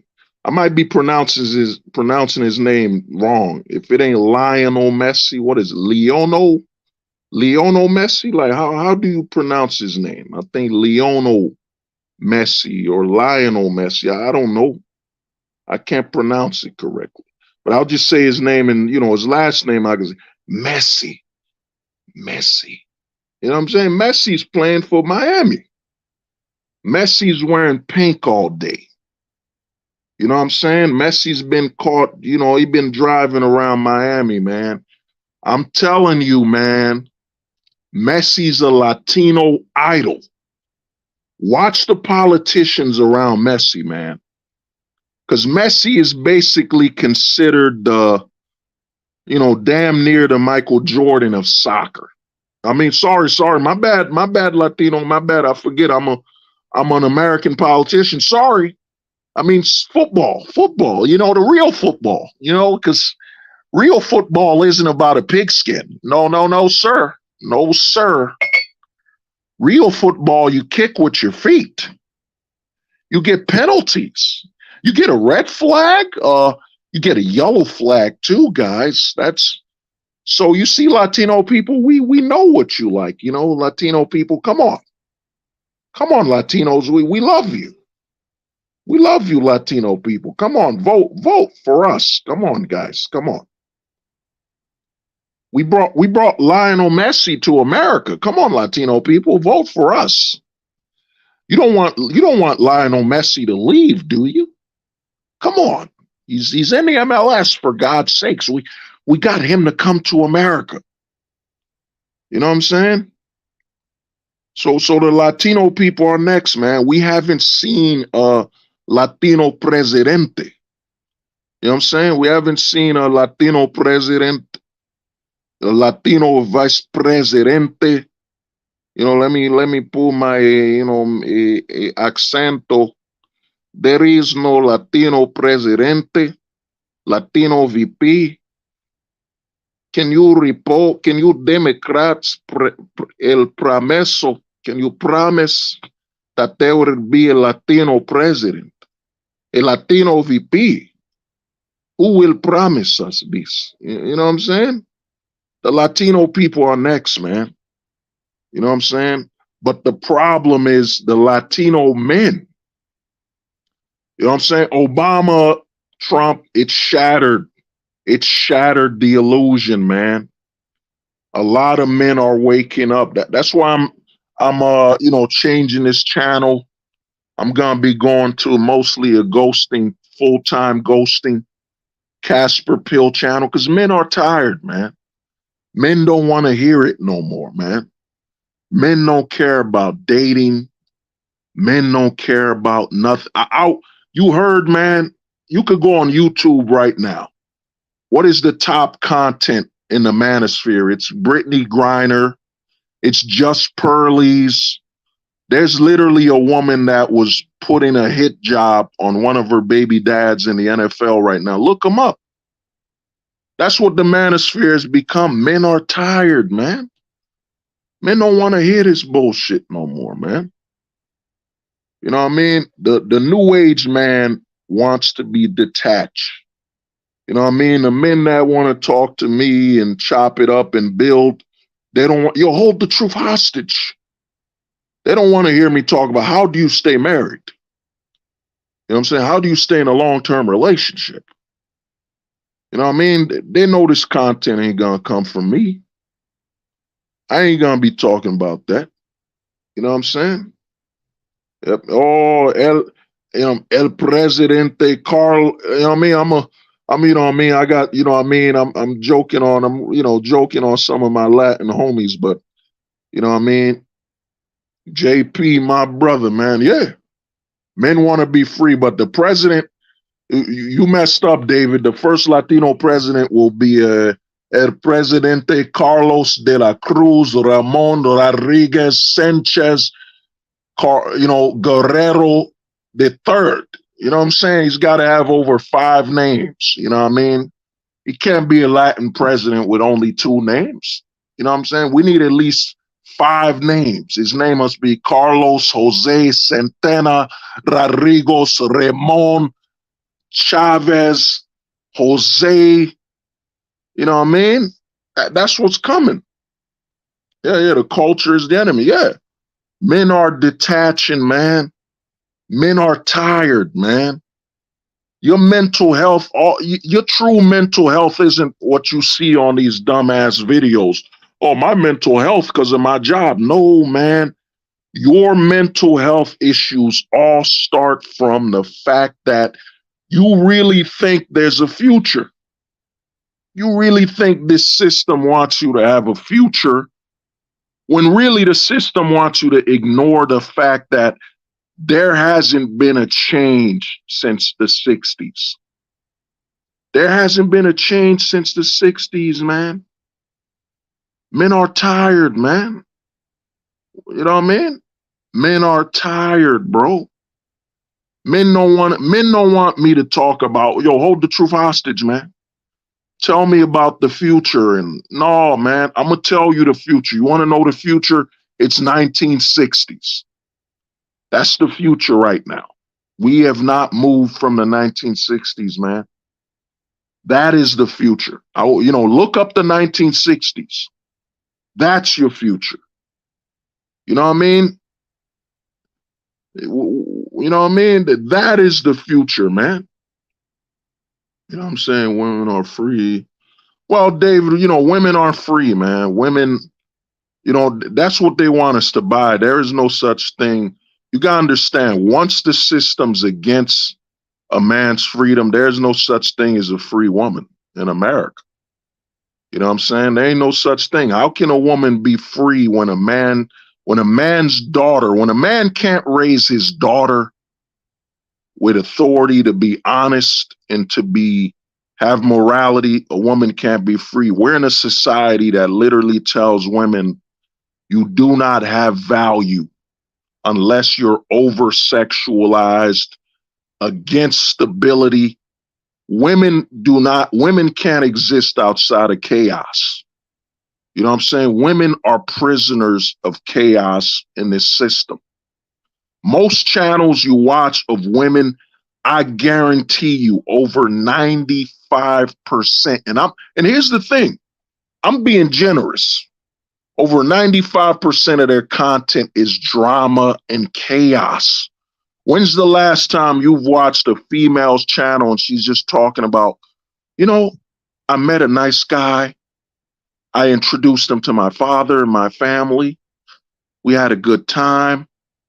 He wants to have this. He wants to have that. No, he must. It is all about chaos. Once a woman lives from the perspective of instability and fear, women are not allowed to live in a state without chaos. You know what I'm saying? What is the number one musician right now? The number one musician now is Taylor Swift. And what is Taylor Swift famous for? What is Taylor Swift famous for, man? Singing about the men she broke up with. And what is the body count now? How many men has Taylor Swift been with right now? What is it? How many songs she got? She's been with over 10 men now. You know what I'm saying? What's her next album gonna be about? The body count. She's gonna sing, and they broke up with him because she caught him touching some knees in a closet in the country. You know what I'm saying? I'm about to drop for all the homies in the South, man. There's a closet in the country. There's a closet in the cornfield. There's a closet in the country. I was riding my horse when we bumped into a closet in the country where they'll need touch for real. There's a closet in the country. There's a closet in the country. In that old Mississippi road. There's a closet in the country. In the cornfields of Mississippi. There ain't no scarecrows. There's a closet in the country. On that Mississippi road, I was on my pickup truck when I saw a closet in the country. On the cornfields, there's a closet in the country. I'm drinking me some whiskey. On that Mississippi road, there's a closet. There's a closet in the country. On that old Mississippi road, there's a closet in the country. It's not about the red, white, and blue. That's the wrong flag for me. It's all the colors on the flag, 'cause there's a closet in the country on that old Mississippi road. Oh, the homie JP, man. Oh, respect, man. I want to tell people, whatever is super chatted, my plan is 50-50. You know, I plan to donate 50% of that to charity. You know what I mean? I'll start looking for which male charity, but let me read what the homie JP said before the super chat. You know, JP said, I disagree, hold. Mental health starts with how people see the world, aka your worldview. Yeah, dude, that's 100%. And this is the problem. A lot of people are watching TV. The illusion. There's an illusion that we have a future. We got smartphones. In the 1960s. There wasn't no smartphone. There wasn't no cell phone. There wasn't no HD TV. There wasn't no streaming in the 60s. You know what I'm saying? All the technology. Look past the technology. Look past all the innovation.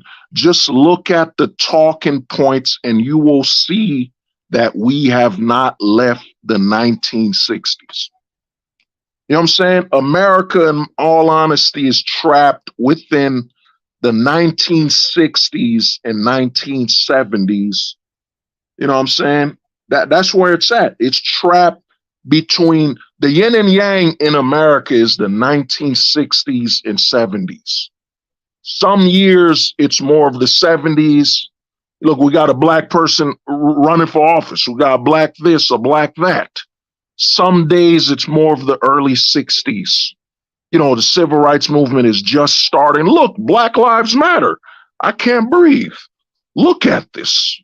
It's like the civil rights walk and all that crap. You know what I mean? Let me go with the homie said, women are prisoners of their own beliefs. Most have toxic femininity, which isn't even femininity, but childish and irresponsible attitudes towards their own lives and well-being. Yeah, I mean, the women, I look at it like this, man. Women cannot exist outside of toxicity if they were not allowed to have a father. If a woman didn't have a father growing up, that lacking of having, and not today's father, you know, that bitch made father. Oh, honey, you could have whatever you want. That's my princess. You know what I'm saying? Not the bitch made father of today. You know what I'm saying? The father of today could probably urinate pink. Probably could urinate a goddamn lollipop rainbow if he went to the urinal. You know what I'm saying? But yeah, if a woman does not experience the father around, existing under a man's authority without sex being the main driving force behind it, her sexuality, that's not a woman. You know what I'm saying? Just like the majority of men, if you weren't raised around a father or an uncle, if you didn't have a male figure within your life, man, you can't honestly say you're really a man. You know what I'm saying? And then now if you were raised without a father and you lived in a male-dominated society, that's different. You know what I'm saying? That's different. If you were a bastard in a male-dominated society, that means you had to look up to men to become who you are. You know what I'm saying? So there was a chance you could obtain your manhood and become a man.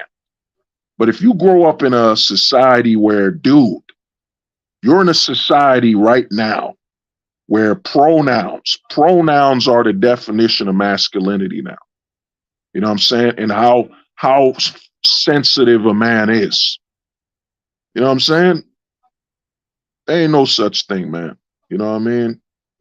See what the homie JP said. Swift is a government puppet that is used to push a certain archetype of what the government wants people like us to believe what a woman is supposed to be. Oh, hell yeah. Well, Taylor Swift, I mean, look at what's going on. You got Taylor Swift at the same time you had Kim Kardashian. You know what I'm saying? Kim Kardashian. Then you have the same time Ciara. You got the movement with Ciara going on. You know what I'm saying? With Ciara, who's literally a mother who had who got, what is his name? Wilson. You know what I'm saying? Wilson, a football player. Honest, clean guy, whatever. And her videos is of her twerking and dancing while she's a mother. You know what I'm saying? If you look at the psychology of what's pushed for women today, it's nothing but a horror society. Then what's pushed on the men is nothing more than sacrificing their heterosexuality. You know what I'm saying? What's pushed on the men is sacrificing their heterosexuality. And then you got Taylor Swift. Think about who Taylor Swift has been with. She's been with Orlando Bloom. That's one of them. She's been with the dude that played Loki, I think. She's been with over 5-10 dudes. And you know what I'm saying? And all her music is about breaking up, getting pumped and dumped. You know what I'm saying? Either her songs are about being pumped and dumped or leaving a long-term relationship that was healthy. She is, as the homie JP is, she is a messenger. She's like a radio frequency to keep telling the women there is no such thing as a good long-term relationship you should stay in. You know what I mean? But, somebody's telling me I got to finish that song, man. There's a closet in the country, man. It's going to be the number one record in all of the South. There's a closet in the country. There's no red and white flag. There was a closet on the cornfield. There's a closet in my pickup truck. 'Cause I'll drink whiskey to that closet in the country. On that old Mississippi road, they said you could need touch. 'Cause there's a closet in the country. On that old Mississippi road, there ain't no red, white, and blue where I'm at. For that closet's got a rainbow on the road. There's a closet in the country. And that's the America I dream of. There's a closet in the country. On that old Mississippi road. There's a closet in the country. Come on, people, man. You guys sing, man. I want you to pull out pull out some whiskey, some brandy, man. Take a shot, you know what I'm saying, while listening to the number one song, Closet in the Country, man. You know what I'm saying? It's gonna be the number one hit all over America. There's a closet in the country, you know what I'm saying? But I'm telling people, man, this is the fate of the country you're in. And a lot of men, I plan to touch up on the stream, the stream that's coming up. I'm waiting for something, the overlays. I'm waiting for something to be fixed. But the thing is this, man, we are in the age. The straight man, I'm just giving you a warm up of the stream to come. The straight man is now We're in the age of, remember the title of that movie, Silent of the Lamb. We're now in silence of the straight man. You know what I'm saying? Silence of the man, silence of the straight man. That's where we're at. That's where you are now, man. And the thing is, you know what I'm saying? A lot of us men on the ghosting, the full-time ghosting side, we accepting it. Silence is the new language for men. You know what I'm saying? Silence. You want pronouns? All right, you can have your pronouns. I'll just say, hello, how are you doing? That's it. You know what I mean? I'm going to accept that. You want to dictate how I can talk and speak? I'm just going to be silent. You know what I'm saying? Remember what they taught us in school. They taught us in school, they said, yo, man, if you got nothing positive to say, or you don't want to say something, don't say anything. You know what I'm saying? We are heading towards the age of silence. We're returning, you know what I'm saying? A lot of straight men in the country are heading towards silence. You know what I'm saying?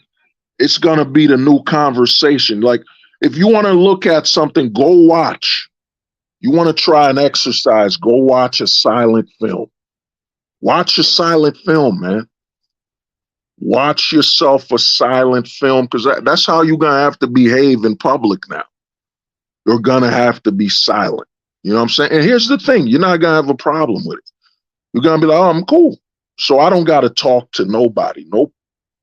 You don't got to talk to nobody. You just got to chill, man. Chill in the silence. We are heading towards the age of silence. A lot of straight men are gonna be more silent. You know what I'm saying? A lot of black people adapted this. Like, I remember what they said, we took the power away from the N-word or something. We took the power away by saying we niggas instead of, with the NIGR. I don't want YouTube to strike me or whatever, but a lot of men are gonna learn and say, you know what? I'm taking up silence, man. I'm taking it up. I only speak up when I'm talking about investing my money, traveling, living. When it comes to everything else, let it ride, man. Let it rock. You know what I'm saying? I'm accepting the silence. You know what I'm saying? We are in the age, men will become more silent. And the thing is, like I've been saying with this full-time ghosting thing, is men are not knowing. Shout out to the homie JP, man. JP was one of the dudes told me, yo, man, we got to push it. We got to keep evolving. This evolution can't stop, man. JP told me once you stop evolving, that's where it ends. You know what I'm saying? That's where we done. That's why the black pill and the content we were creating is the most feared, because some of the stuff I said literally, some of the stuff I said a year ago is obsolete. It's outdated. You know what I'm saying? It became outdated as I continued to evolve. Talking points change. I've even, you know what I'm saying? If I had a conversation with myself a year ago, I'll be telling myself, you're wrong. You know what I'm saying? You're wrong. You're wrong. You're right. You're wrong. You're wrong. That's the black pill, man. Us black pillars can literally go back in time and not agree with ourselves. The red pill, they've been agreeing with themselves since it began, because there is no evolution. You know what I'm saying? Once you stop evolving, it becomes a lie. Becomes a lie. You know what I'm saying? If you listen to a black pillar and they're talking about the same thing over and over and over, you know what I'm saying? What was that song? It's all in my head, over and over again. The black pill, man, we don't talk about the same thing. It's constant evolution, man. You know what I mean? Constant evolution. That is why this type of content, that's why Elon Musk said take the red pill. Because Elon knew that, yeah, there's a talking point on this that never changes. You know what I'm saying? You know what I mean? This is why the black pill is the way it is, man. This is why this content will never People will drop black pills. I've been watching channels that I've seen the influence. Some channels, I was watching a channel and out of nowhere they drop, "Oh, you're not black pilled. You're grape. You're dark. You're gray pill. The dark gray pill." We're spreading, man. The black, I've been telling people, man. I've seen channels stealing my talking points. I've seen snippets of the homies' talking points. They're taking our content. They're siphoning. But the problem with them taking our content is they become outdated. You know what I mean? What the homie JP's talking about last year ain't the same thing JP's talking about this year. What the homie David was talking about ain't the same thing he was talking about a year ago. The black pill is ever changing, man. It's always on to the next. That's why I started using updates. I started saying, and now all of a sudden the red pillars are copying. Oh, this is the red pill 2.0. Notice the red pill is at 2.0 when the black pill is at now 4.0. You know what I'm saying? They're behind, man. They don't evolve, man. This is why this content will never be completely or fully accepted. How can people that are followers, that are always seeking to belong, ever truly evolve? You know what I'm saying? Evolution means you will eventually detach from a group of people. You know what I'm saying? Mutations will arrive. You know what I mean? That's the meaning of evolution, man. Evolution means you do not stay stagnant. You know what I mean? You will constantly be evolving and you're no longer stagnant, man. That's why I keep telling guys, some guys come up to me and say, "Yo, man, when will the black pill fully be accepted?" You will never be fully accepted. The problem is when you do become accepted, that's when you got to start questioning things. That's when you got to be holy. Oh, man.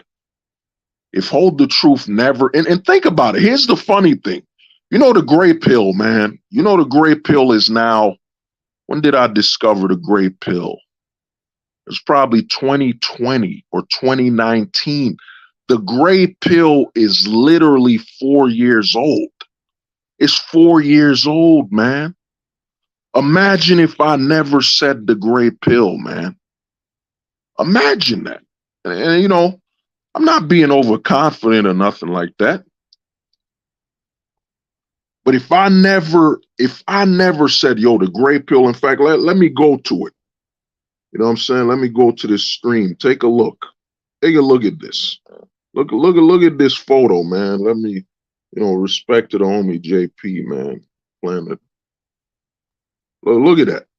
Look at this stream, man. I did this stream over a year ago. Black pill vs. gray pills. You know what I mean? You know what I mean? Just ask people why they see the world the way they see it. You'll realize it's mostly assumption. Well, that's the thing, JP, man. That's the homie right there, is that we're at the point where there ain't no point in asking no more, man. What I've arrived at, it's too dangerous to ask people. It's too dangerous to ask people why they are the way they are.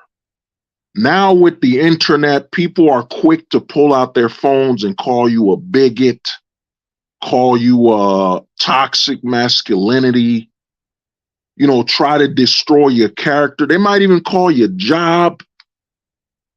You know what I'm saying? This is why I say the Casper pill, there's no coming back. We're heading to the age of silence. Men, we're walking away from asking anything. We're accepting. You know what I'm saying? You want to be lost in the way things are? If a guy was to walk up to me and say, "Yo, man, we have such a great time. Everything's great," I would have been cool. I might not even say nothing. I might just bop my head and agree with him. We are in the age of silence, man. We're not talking no more, man. I don't talk, you know what I mean? I'm helping myself. I'm I'm slowly pushing myself further and further away, man. I accept people for what they are. You know, the old black pill, let's say black pill 2.0, because black pill 2.0 was a refinement. You know, shout out to the homie JP. You know what I'm saying? Shout out to the homie David Little, man. We were there refining the black pill. You know, black pill 2.0 was all about fixing and refining the black pill.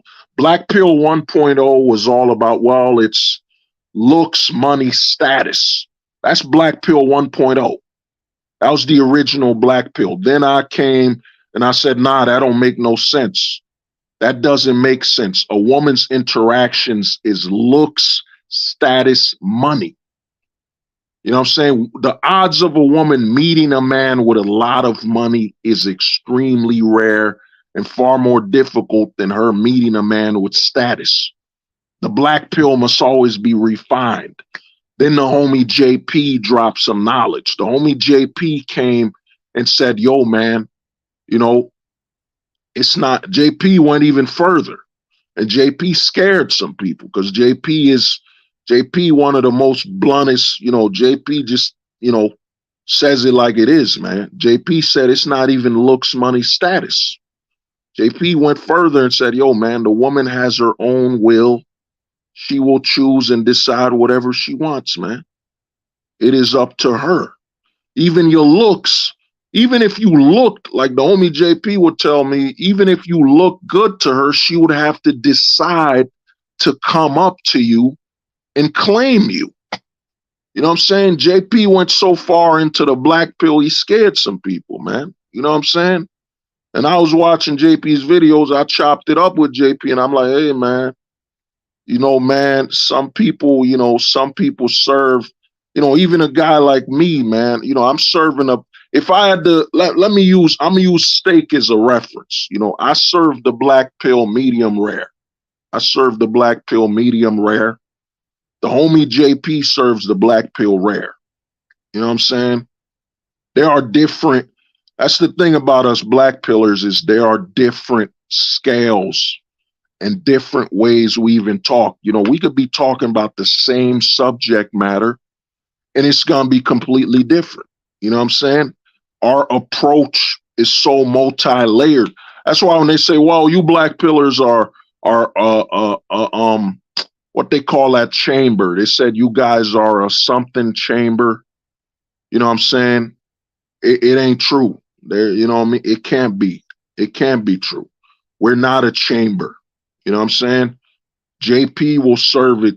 JP will just say, yeah, she enjoys the way you looks, but she chose you. She chose to go towards you and accept it. I, on the other hand, will say, yo, man, she was attracted to you. She felt safe and she moved on based on that. You know what I'm saying? Literally two different angles of the same message. The red pillars will say the same thing. Looks, they will say high value, man.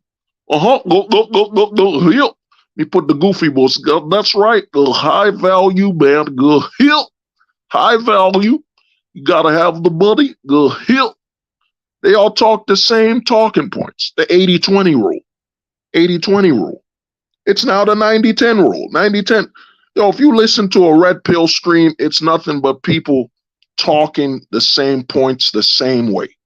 Agree. Yeah, there it is. Echo chamber. Agree. That's right, guys. You know, high value man. You know, gotta have the money. Gotta blah, blah, blah, blah, blah. Same talking points. It's literally the red pill is them chanting. They chant the same talking points over and over again. You know what I mean? Same talking points. There it is, brother. Yeah. Echo chamber. They try to say we're an echo chamber. We're not, man. We're not an echo chamber. You know, me and JP have disagreed. And, you know, when we disagreed, it wasn't that JP was wrong.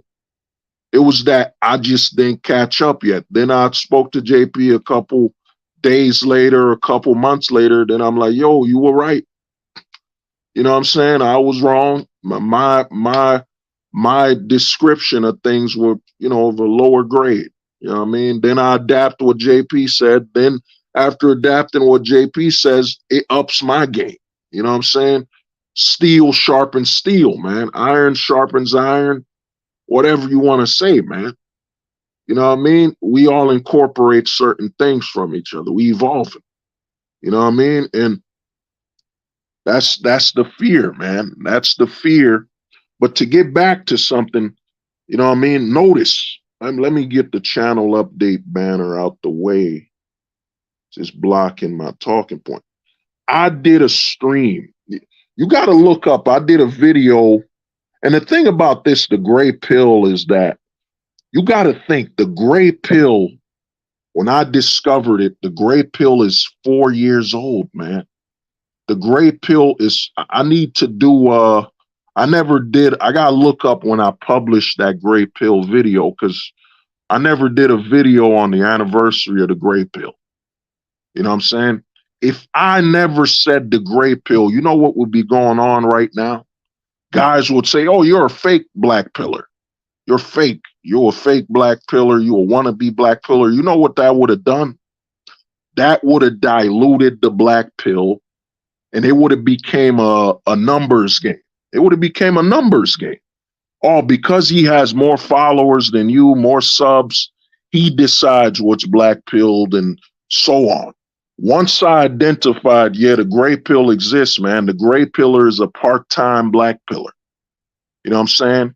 You can't fully accept the black pill, you're a part-time black pillar. And what happens is, you know what I'm saying, you become, when the black pill infects you, because that's what it is. The black pill is basically venom. Has Spider-Man ever been the same since he had that Venom suit? He's never been the same, man. I remember growing up in the 90s watching when Spider-Man, you know, I ain't read comics that much. We didn't have comics like that in the hood, man. You know what I'm saying? And we grew up in the crib, you know. Spider-Man, once he got the Venom suit, he's never been the same. Never. Because now he's aware of what could happen. He's aware of that Venom suit and what it could do to him. This is the black pill. Once you listen, that's why I tell people, you listen, the red pillars hate black pillars because when they listen to us, they become gray. They can't go back to being a red pillar.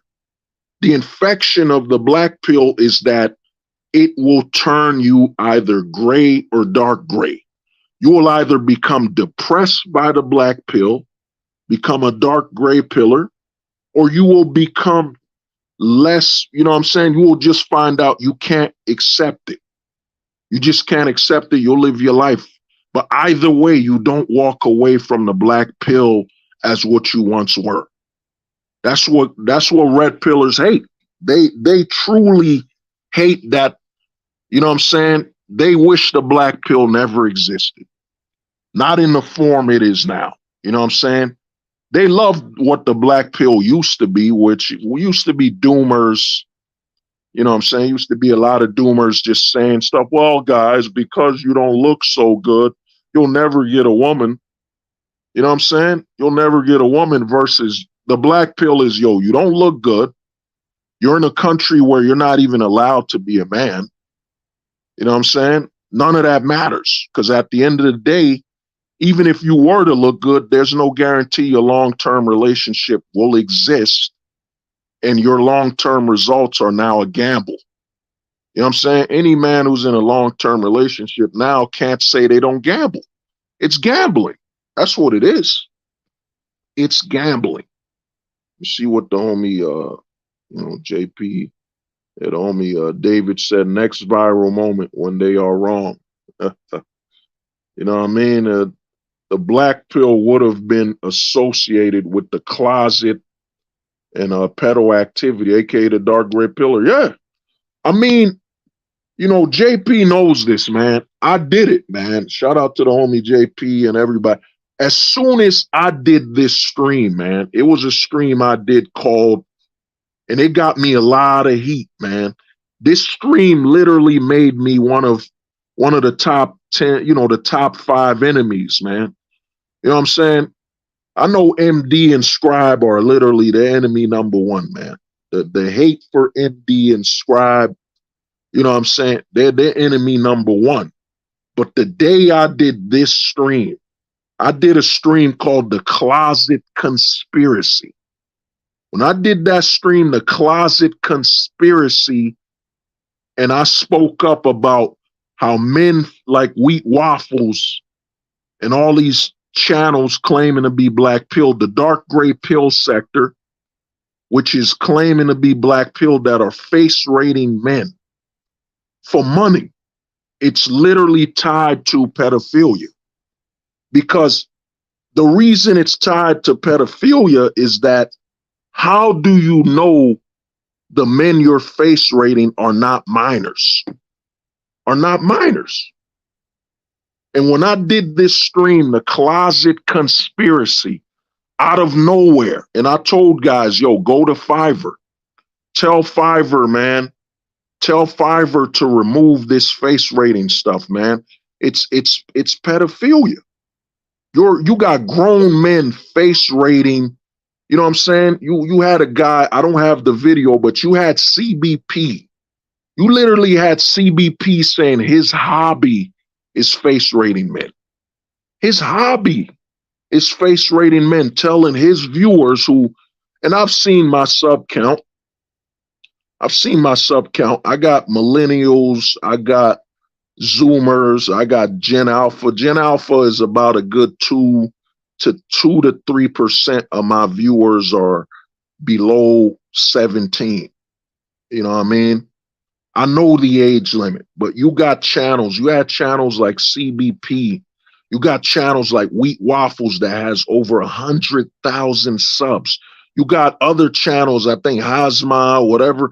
You had Kevin Ray Wilder. You had these grown men telling underage minors to email them for face ratings. You know what I'm saying? You had grown men telling minors to email them for a face rating. Then you had them pay them. You know what I'm saying? You had them pay them, bro. Once I made this stream, Closet Conspiracy, I became enemy.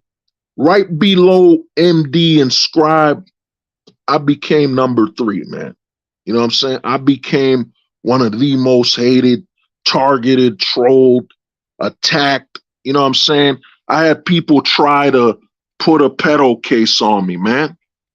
They try to put a case on me, the person who identified that face rating is targeting minors. It's targeting minors and destroying them. It's targeting minors, man.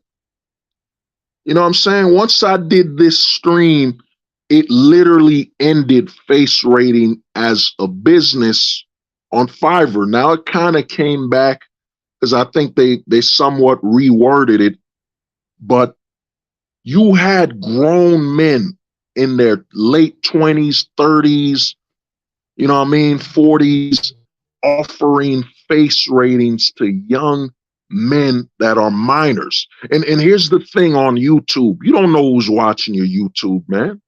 It ain't that hard to create an email account. It's not like the email account creation, they ask you for your state ID. They don't ask you for your state ID. So you never know who's on your channel, their age and all this stuff. You never know. But you had grown men in the manosphere targeting minors and telling them, come pay me to face rate you.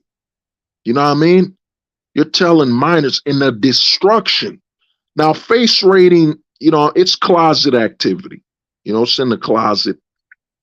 You know what I mean? It's in a closet, but the side effects on an adult are different than a minor. You're telling a minor you're going to face rate them, and then you're going to tell them they're a sub 5, whatever the hell you're going to tell them, and they're still growing. They're still maturing. Their bodies are changing. You're literally breaking down. That's why I tell guys about the dark gray pill, man. Let me put it back up. You know what I'm saying? I got to do a new video on it, but this is why I tell guys about the dark gray pill. The dark gray pill is the code word for this, the depression pill. they make their money driving guys towards unaliving and deleting themselves. You know what I'm saying? They make their money that way. They prey on depressing men towards the last necktie. Towards the last necktie, man. That's what they push men. Oh, you're telling a minor. Think about that. There's a kid who calls in a YouTuber who face rates. He's 13. He's still growing up. Maybe he's not the most popular kid in school. And he sends his photo to a grown man to rate him, which is already in the closet, closet activity there. He sends this grown man photos. This grown man tells him, oh, he's a sub-3. He's horrendous. He'll never get a woman. He's always going to be an outcast of society, and he's growing. He's still growing. He hasn't become in the words of my anime homies, he hasn't become his final form. He hasn't become his final form. He hasn't had a growth spurt. He doesn't know what he is yet. He hasn't fully grown, and you deteriorate that minor's psychology to the point where now all of a sudden they took the last necktie. They took the last necktie, and a father opens their door and their son is unalived. You know what I mean? Their son is unalived himself. You know what I mean? There's no telling how many young men, young boys or minors that have unalived themselves due to face ratings. You know what I mean? Grown men targeting minors and other men. You know what I'm saying? They're targeting Eminem, minors and men. You know what I mean? Eminem. They're targeting Eminem, minors and men for face rating. There's no telling, man. There is no telling what has happened. You know what I mean? I could see it that a parent opens their door and they see their son on a Discord or on their laptop just done. You know what I mean? Gone. You know what I mean? Gone. And then they look at the YouTube videos and YouTube history of what they've been watching, and they say, oh my God, what has my son done? Who hurt them? You know what I mean? Like I tell guys, the dark gray pill, let me share what JP said. They never talk about other side of the black pill. The wondering why a woman is choosing you to begin with. Yeah. I tell people, man, the brother JP don't play, man. You know what I mean? Yeah, there it is. Their minds aren't fully developed, and the dark gray pill preys on them. Yeah.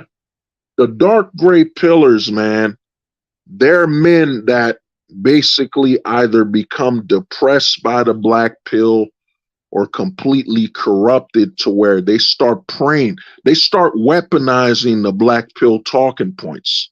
They tell other men, well, you don't look good. You don't look good enough. You should get plastic surgery. You should risk your life. You should get bone lengthening surgery. The dark gray pill preys on men with a fragile mind. And think about, and here's the thing, the best money, and this is going to sound dark, no puns intended. This is going to sound dark, but it's the dark gray pill. Think about it, man. The best customer you could have if you're a grifter and a scammer is a customer that might not be amongst the breathing, among the living, to give you a review. You know what I'm saying? To give you a review that your content and your product isn't good. That's the best customer for a scam artist and a grifter. You know what I'm saying? Oh man, he's no longer with us. So how can he report I'm scamming? You know what I'm saying? How can they report you're scamming, you're lying, you're stealing if they're no longer amongst the living? It's the best consumer. You know what I'm saying? For a grifter and a scam artist. It's the man that they know there's a high chance, you know what I'm saying? You know what I mean? Out of 5, there's a 2 to 3 chance that this person won't be amongst the living in a couple months. They make their money, man.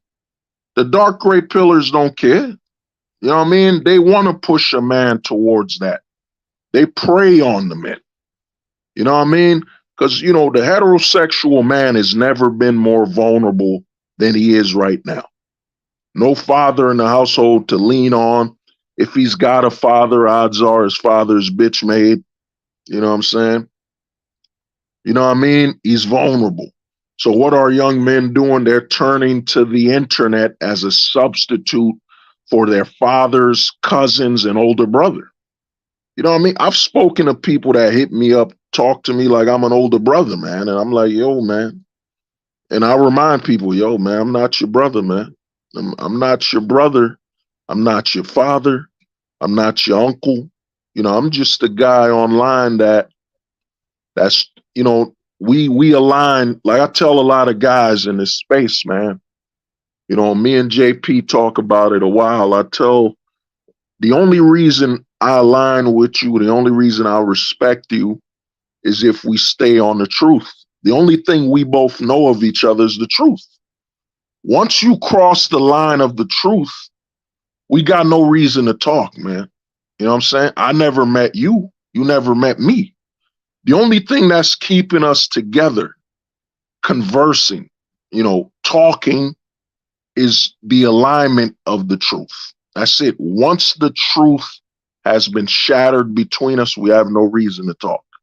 You know what I'm saying? We have no reason to talk. Once you've broken the vow of the truth, there is no point to talk anymore. I'm not gonna hate on you. I'm not gonna speak ill of you, man. I'm just gonna leave you alone. You know what I mean? I leave people alone, man. You know what I mean? And then when you leave people alone, as you can see, I'm not gonna mention names, but you know, in fact, fuck it. You know what I mean?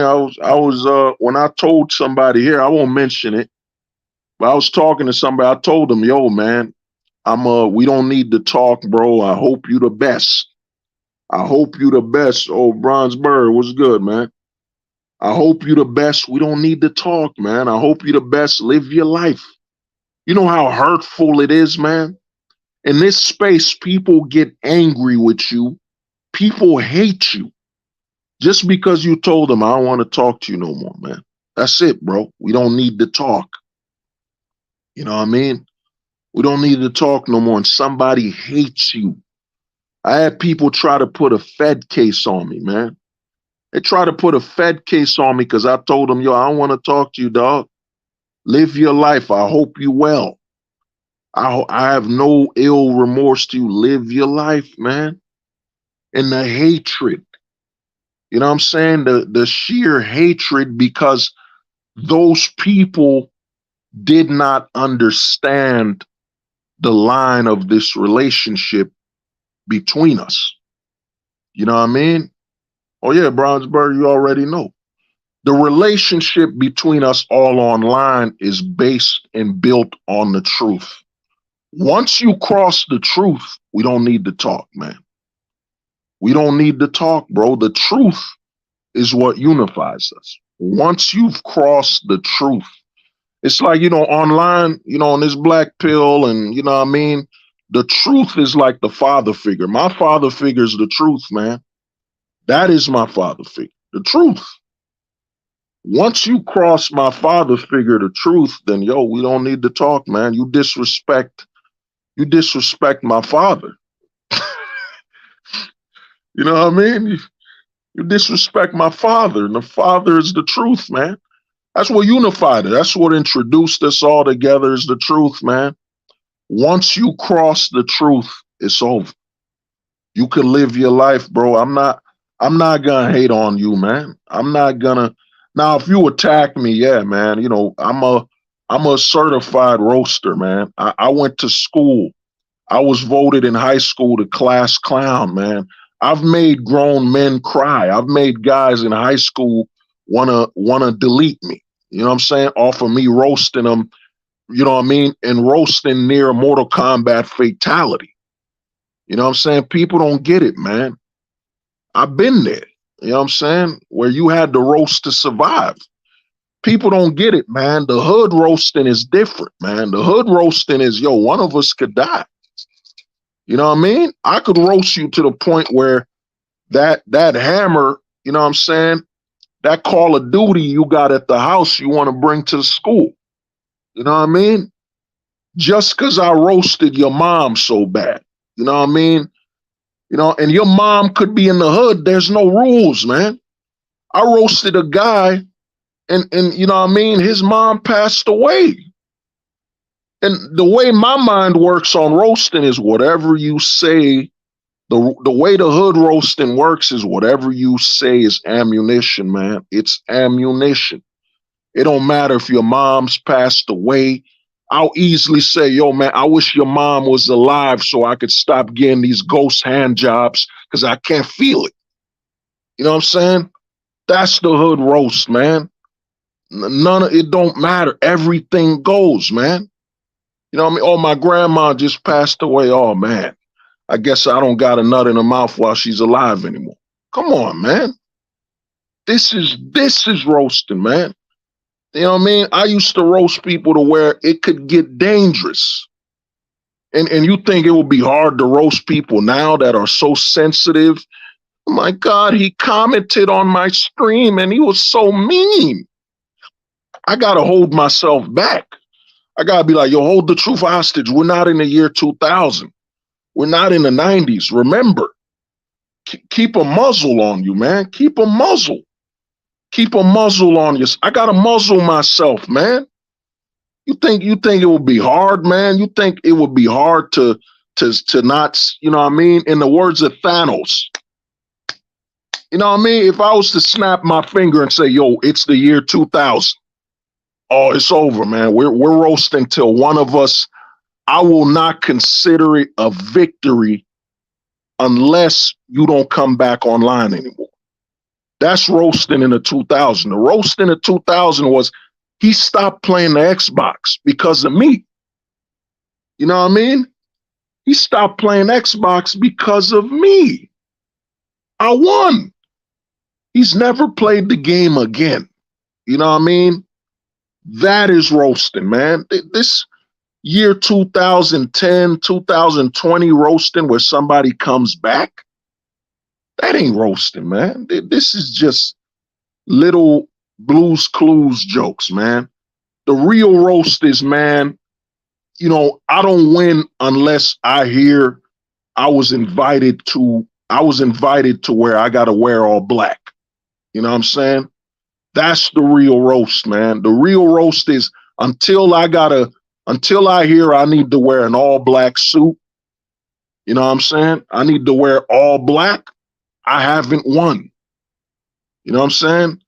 That's the real roast, man. The real roast in the 2000s was, yo, man, that man hurt himself. Oh yeah, I won.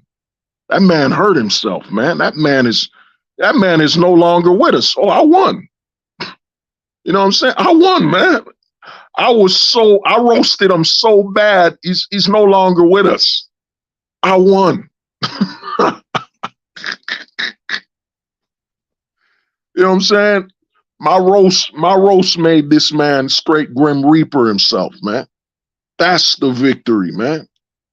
That is the victory of a roast, man. You know what I mean? Let me see. How are you alive today? Hey, man. Hey, Nezzy Nez, man. I was the roasting king, man. I was in high school. I was like a last boss, man. I was in the bus. I was all the way in the back of the bus, roasting people in the front. You know what I'm saying? And they were scared to come to the back. You know what I mean? They were scared to come to the back of the bus, not because I'll beat them up, but they were like, oh, man, you come further back, he's going to roast you even more. He's going to cook you even more, man. I can't go further in the back. The only time people come to the back when I'm roasting them is if they wanted to fight. And then they would lose. They would lose without even throwing a punch because the rule of roasting is this. If you're roasting somebody and everybody's laughing at them, guess what? If they try to fight you, you still win. Because you roasted him so badly, he's got to throw a punch while everybody's laughing at him. And it makes them look bad. They got to think about fighting you. They're like, shit, man. If I fight Hold the Truth hostage while the whole bus is laughing at me, it's going to make him a god.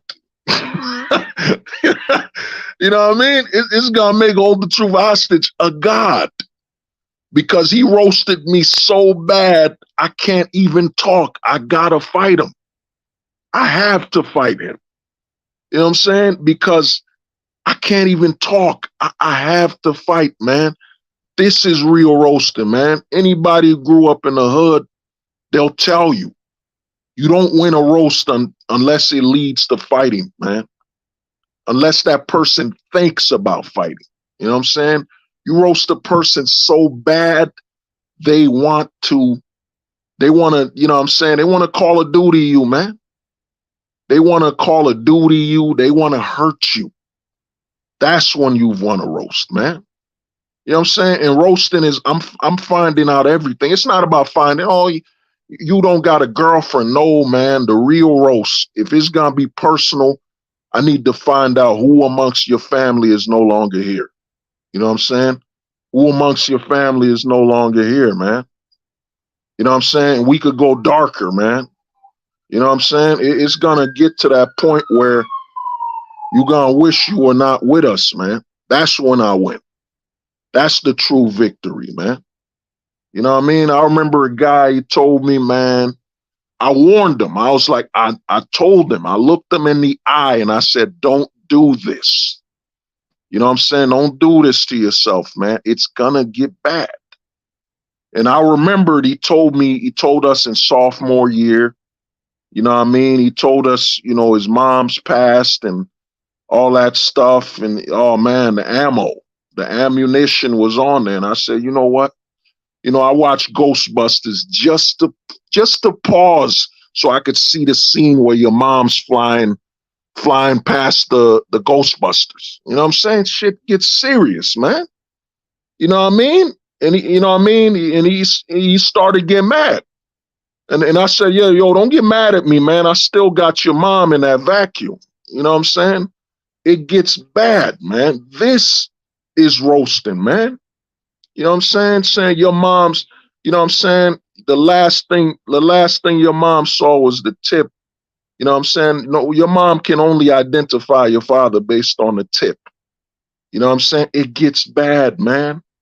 This is roasting, man. It ain't no, well, you know, you don't got no bitches. You don't got no money. What is that? That's nothing. Roasting has got to get personal, man. You know what I'm saying? It's got to, you got to come there with the narrative that you could want to hurt yourself. You know what I mean? I remember playing Fight Night with somebody online. I roasted him so bad, he never played again. You know what I'm saying? You know what I mean? We're in a new age, man. Even gamers will tell you of, you know what I mean? Oh, that's weak. Oh, man, Bronze Bird, you wild. Bronze Bird, you wild, man. You know what I mean? You know what it is, man. It gets bad, dog. Bronze Bird, you know, man. I'm just giving some examples out here. You know it gets bad. You know what I mean? But we roast people, man. Roasting is rotisserie, man. You can't be alive, man. Even online, I roast dudes that get at me and say you don't get no bitches, no money. Yeah, nah, it is weak. It's weak as in what they, they be saying, yeah. Nah, yo, they be saying, to me, I've learned, if a man tells you about your money, if a dude brings up money, all you gotta say is, yo, you want me to spend money on you like you my bitch? That's why you want me to have money so much? So I could drive you around, buy you some expensive clothes, make you my bitch? You know what I mean? That's why you so mad that I don't got money? You know what I'm saying? I need money to make you my bitch, man. That's what you want? You know what I'm saying? The first million I touch, I'm gonna make you my first bitch. You know what I'm saying? That's what you want. You know what I mean? Yo, man, the roast, man, they don't understand, man. We gotta hold ourselves back, man. I remember playing, man. You know, I remember playing Gears of War. Me and my brothers, man. My brother was playing Gears of War, and we were dying laughing. These two white dudes, what they did, they knew this glitch. They knew this glitch on Gears of War to keep you in the kitchen. So what they did is they pushed this couch in front of the kitchen door and they said, yo, you two niggas way back there, man. We'll handle it. We don't need y'all niggas helping. We're like, yo, man, them white boys funny as hell, man. You know what I mean? They funny as hell, man. You know what I'm saying? They funny. You know what I mean? So, and somehow they got our phone number and called us and we chopped it up and we talked. You know what I mean? Nowadays, you can't be that. You can't. You think about it. You'll buy an Xbox for $500 and you'll get kicked out of Xbox. You'll be banned for the rest of your life just if you roast somebody. Man, yo, you know what I mean? I'm from the 90s, man. You know, I'm from the year 2000. You know, I got bullied for real, man. I was a tall kid, but guess what? I wasn't a bully. I didn't beat people up. I just roasted them to death. You know what I'm saying? If you had, you know what I mean? I was the tall guy where, damn, he's tall. I got to hesitate if I want to fight him, but he roasted me like, damn. He roasted me in front of my brother, and I can't do nothing. I can't beat him up. And if I try to fight him, I got to jump him. You know what I'm saying? This is the era I come from, man. We roast you to the grave, man. You know what I'm saying? I don't, maybe I'm psychologically, you know, roasting for me is like boxing. You know what I mean? Roasting's like boxing, man. Unless you're knocked out. You know what I mean? When that roast gets triggered, it becomes like a battle to the death, man. One of us can't walk away, man. You know what I mean? I don't consider myself winning the roast unless you hurt yourself, man. That's the law of the 90s, man. You know what I'm saying? You know what I mean? Yo, high school, I had to hold my own. Yeah, dog, you know. You know what it is, man. Brownsburg knows, man. You know, Zillennials, he grew up on the 360. Yo, Brownsburg, man. You might remember this, man. Brownsburg. And you know what I'm saying? Pars might remember this is that, yo, they used to pop your collar. They would check your collar to see the name brand you wearing. They'd be like, look at this motherfucker wearing these Zakigi t-shirts. And they would roast you through the whole all day in school, man. You would get roasted until you got home for wearing, I'm just making this brand up. Look at my man with these Zakigi t-shirts. They'll pop your collar, man. Somebody would walk up and just pop your collar. And the other thing is, when you got a fresh baldy, they would slap the shit out of your bald head, man. You know what I'm saying? You would get slapped the fuck up, man. That's probably why I kept growing my damn hair, man. You get tired of people slapping the shit out of your head because you got a baldy. You know what I mean? That you know, you bring up the South Pole, yeah. Yeah, you get roasted for wearing fake shit, yeah. God forbid. I remember I had a fake Shaq jersey, man. I don't know. My mom's bought me a Value Zone jersey. You know what I mean? The name of Shaq was falling off, man. They cooked me, man. They roasted me alive for wearing that fake Shaq jersey, man. You know what I'm saying? You know what I mean? Like, bro, how you wear them Nikes the first time, and it's already, you bring that up. Yeah, yo, you wear.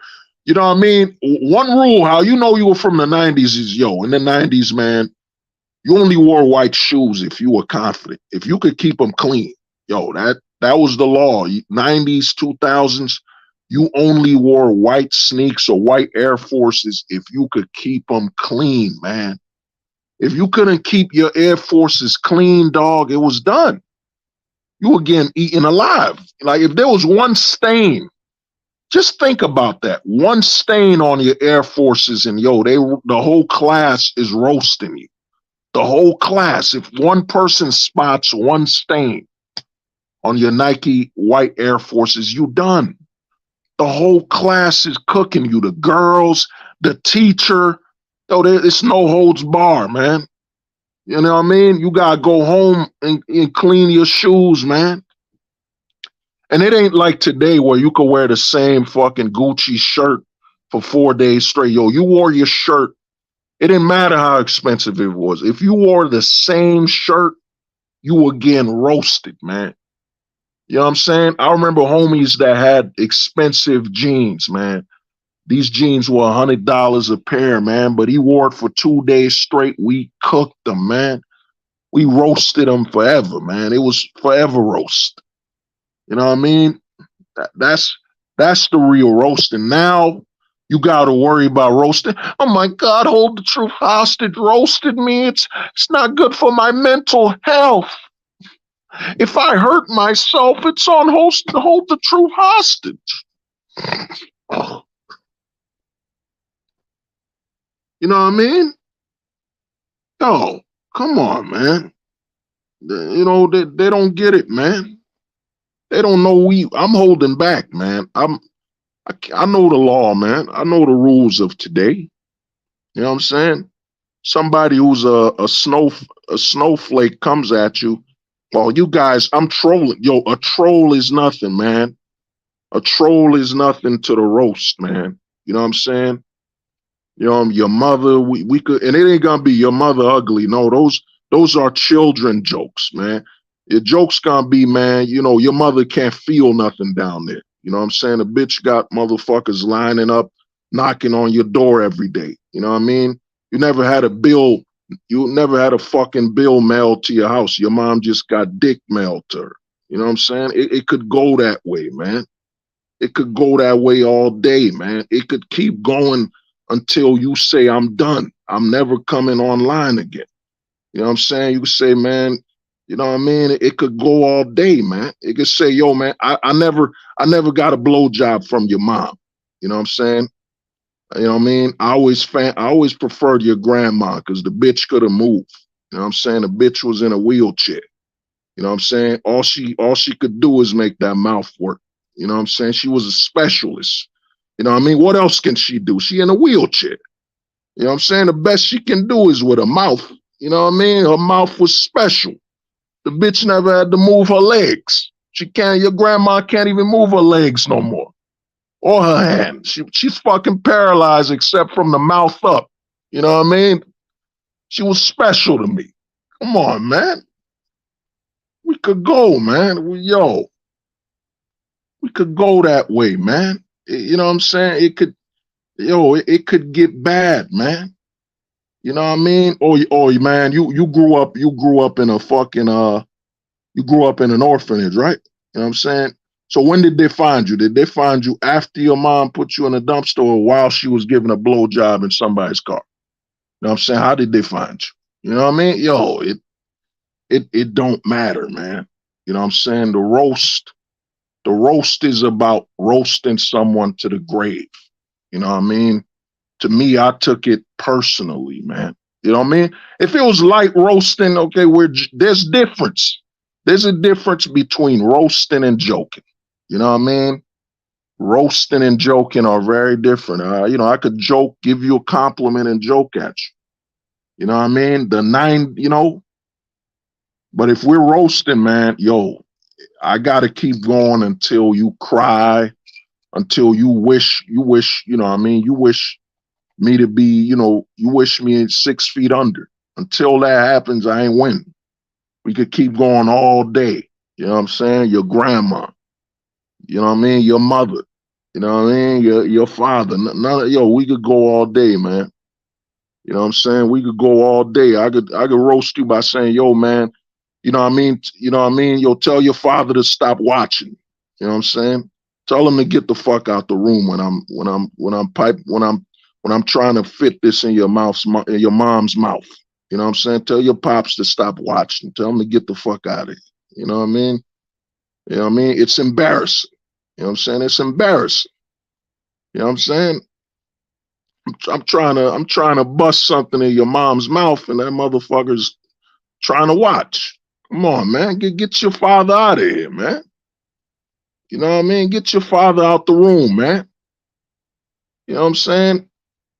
Tell him he gotta get the fuck out, man. He gotta get out before you take him on career day and he says, what's your father's job? I watch other motherfuckers bust in my wife's mouth. That could be his career. You know what I mean? That could be your father's career, man. You know what I mean? And you got to understand some of these roasts are, that's the thing about roasting, man. It's like being a wild animal. Once you've been doing it, I did it for 4 years straight, man. Once I got to high school, the animal woke up, man. 4 years straight of roasting people, cooking them. You know what I mean? You can't kill that habit. I had to substitute it. I substituted joking here and there, having my little fun. You know what I'm saying? But if we got a roast, man, it can get ugly, man. It could get ugly, man. You know what I'm saying? You know what I mean? How your father a security guard for protecting your mom getting slutted out. You know what I mean? You got, yeah, man, yo. Nah, but you go hard. You know what I mean? Go harded, man.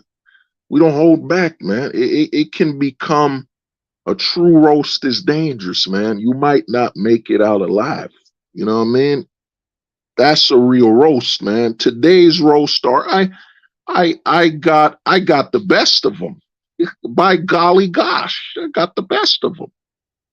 Nah, man, the true roast is, yo, man, he's thinking about hurting himself. He crying over there, man. He's really torn up about what you did to him. Oh, man, I'm just warming up. I ain't done. I ain't done yet, man. You know what I'm saying? Tell him, you know what I'm saying? Tell him to ask his mother why she got to keep washing the back of her shirt. You know what I'm saying? Because I leave my kids down her back. You know what I'm saying? I leave my kids on her back. You know what I'm saying? I call it the fucking, damn, I forgot the word. But, you know what I mean? Tell him don't ever drink, don't ever sip anything after his mom's lips been on there. You know what I'm saying? Because he might be tasting his future brothers, you know? He might be tasting his future brothers, man. Never drink after your mom. You know what I mean? 'Cause I got your little brothers all over her throat. You know what I mean? Never drink after your mom. You know what I'm saying? You know what I mean? It could get bad, man. You know what I'm saying? And the thing is, the roast I'm giving you now, these are roast I'm thinking of. I've always been great at on the fly. You know what I'm saying? On the fly, just put me there and we cooking somebody alive, man. You know what I'm saying? You would bring somebody. I had a good joke. I couldn't say it, man. Yo, the jokes I had during Conan 19. Oh, God, I gotta finish this comedy thing. But you know what I mean? Oh, roast meat trend. Yeah, nah, they still got the roast meat on Reddit, but it's a trap, man. You got people on Reddit saying, roast me, I had a bad day. You can't really roast nobody, man. You can't do that. That's a trap, man. That's a setup. Then you hurt that person. I had mental illness. You know what I'm saying? You know what I mean? You can't roast somebody for real. You know what I'm saying? Somebody say, yo, man, my sister just got married. Yeah, she did. Finally, somebody made her an honest woman. You know what I'm saying? I got tired of her. I got tired of the bitch offering her hands to me. You know what I mean? Yo, it gets bad, man. Roasting ain't polite, man. You know what I mean? Roasting is rated R, man. Rated R is the roast. You know what I mean? Rotisserie, cook you. In Jersey, we call it hiking. You know what I mean? That's what we called it, hiking. We didn't call it roast. We would hike. We would hike on you, man. It would get bad, man. In Jersey, we call it hiking. We didn't call it roasting it, man. Shit, man. You know, some days I'm mad. Some days I'm mad that I didn't have Twitter and Facebook during my time in high school. But a lot of times I'm like, I would have been done. I would have been, I probably would have been in jail for some of my roast, man. They probably would have put me in juvie. They would have put me in juvie for some of my antics and my jokes, man. You know what I'm saying? They would have put me in juvie. You know what I mean? Because when you roast a man so bad, the teacher is laughing. The teachers join in on the fun, and it's bad, man. It's the principal's laughing, and he can't even help it. The principal's struggling, and he holding it back, and you keep roasting him, and the principal's now laughing with you, and They come back to school the next day and the principal is using the roast as little nicknames and shit like that. Yo, come on, man. If I had TikTok and Twitter and all that, I would have been in juvenile detention, man. I would have gone viral. I probably would have got deported. They would have deported me, man. You know what I'm saying? They would have deported me for some of these jokes. And the thing is, I can't even remember some of them. You know what I'm saying? Some of the stuff I can remember, and the shit I do remember, it was bad. You know, I hurt somebody. You know what I mean? So I can't even speak on it. You know what I mean? Because a roast like that would get me, you know what I mean? I wouldn't just worry about being thrown off YouTube. You know what I mean? But, you know, to get back, you know, I'm about to end the stream in a couple. To get back is this, man. If I would have never thought of the gray pill, and I remember the day I discovered the gray pill, you know what I mean? Shout out to MD and Scribe. I was on their stream, and I won't mention whose name, but I saw the gray pillar in there, man. He kept coming there, and we kept trying to help him. And every day he'd come back, he'd keep refusing the black pill while dropping black pills. And I was like, holy shit, this is the gray pill. He's half and half.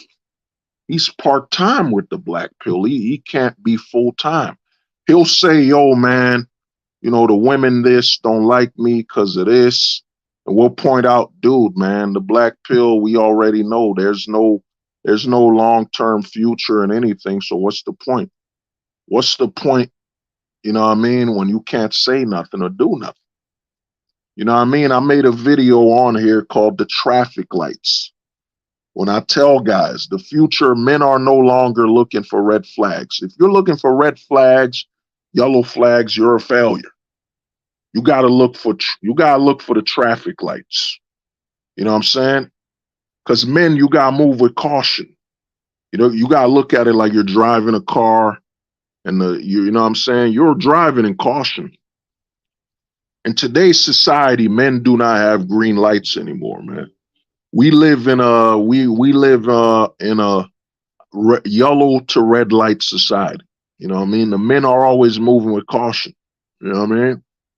Married men, all that. You can't drive at full speed no more. The days of full speed are gone. You know what I mean? We literally got Hollywood actors saying, protect children with body dysmorphia. These same actors won't say, why can't, to me, man, why can't kids drive? You know, why can't a kid drive? Oh, I get it. Because if driving involves them doing something individually, but you changing their whole body, you know what I'm saying? Manipulating body dysmorphia. You treating your child like a Lego brick. You know what I'm saying? You treating your kid like a Lego brick and redesigning them and fucking with them. That's perfectly normal. But a kid being able to drink and drive, something's wrong with that. Because that's something they would choose to do on their own. You know what I mean? That's something they would choose to do on their own. But you playing with your kid's body parts like a fucking Lego or Play-Doh, whatever the hell it is, oh, that's perfectly fine. You know what I mean? It's perfectly great for the politicians and everything. You know what I mean? But, you know, but like I said, man, if the gray pill is literally, think about it. The gray pill, I discovered that the gray pill is probably 4 or 5 years old. You know what I mean? When I bring up the gray pill, a lot of some black pillars or doomers are like, what is that? Shout out to the homie BRP, man. BRP, shout out to, you know, some other homies. BRP told me, yeah, man, I'm gray pilled. Nothing wrong with being gray pilled when you're open and honest. When you say, yeah, man, I understand the black pill, but I can't live by it. You know what I'm saying? Completely. I still pursue certain things domestically. I'm still domestic bound, you know? Nothing wrong with a gray pillar. Shout out to the homie Blue H. He openly said, I'm gray pilled. I accept it. You know, I live my life. And I'm like, word. Nothing wrong with honesty. You know what I mean? I remember I told somebody he's gray pilled and he got offended. He got mad. He was like, yo, hold the truth hostage said I'm gray pilled. You know what I'm saying? And I'm like, dude, there's nothing wrong with the gray pill is just you're a part-time black pillar. Part-time. You can't fully commit to it. So you're part-time. You're gray pilled. You know what I mean? That's what happens to anybody that interacts with the black pill. You will go gray, man. You will not return the same. You know what I'm saying? It's like Peter Parker with the Venom suit. After Peter Parker, before the Venom suit, Peter Parker thought, yep, I'm Spider-Man. I swing around. I got my powers. I know my limitations. You know, all my power comes from that radioactive spider bite. I can't do any better. You know what I'm saying? I can't do any better. Then the Venom suit. The Venom suit got on Spider-Man and he's like, holy shit. I'm faster, stronger. You know what I'm saying? So many possibilities are open to me. And you know what I'm saying? It's taken over me. You know what I'm saying? And you know, in the Spider-Man, you know, he said, yo, he would go to sleep and wake up because the Venom would take his body on autopilot and just swing around the city. He would wake up tired or not know what he was doing because the symbiote took over his body when he was sleeping and just swung around town. You know what I'm saying? This is the black pill. Once you get exposed to the black pill, all of a sudden, things you know what I mean? You thought you knew everything. You thought everything was normal. Now you can't unsee it. Now you're going to sleep. You're thinking about the black pill. You're thinking about thoughts. You want to get away from it. You wish your life could go back to before the black pill. You wish you could just think about high value men. You know what I'm saying? Just go to the gym, bro. Just gym, man. Just go to the gym, get your money. You know what I'm saying? You'll be able to change a woman. You wish you could go back to them simpler times of being in the red pill, being MGTOW. You wish you could go back to the simpler days. But now you know this black pill, man. You try to live without it. So, you know, you go gray pill, but you can't help it, man. Spider-Man is always wondering, damn, what could he do if he could control the symbiote? You know, if he could control Venom, what could he do, man? And that's what happens when you go gray pilled, man. The gray pillar, you know what I'm saying? And like I told guys in the black pill community, man, there are more gray pillars than black pillars, man. We are scarcity. I had to change my talking points. We're not a rarity, you know. We're scarcity. There ain't that many black pillars. You know what I mean? The black pillars is scarce. But you know what happened is, man, once people get exposed to this, man, they can't help it. This is why I've seen some red pill channels are taking talking points from.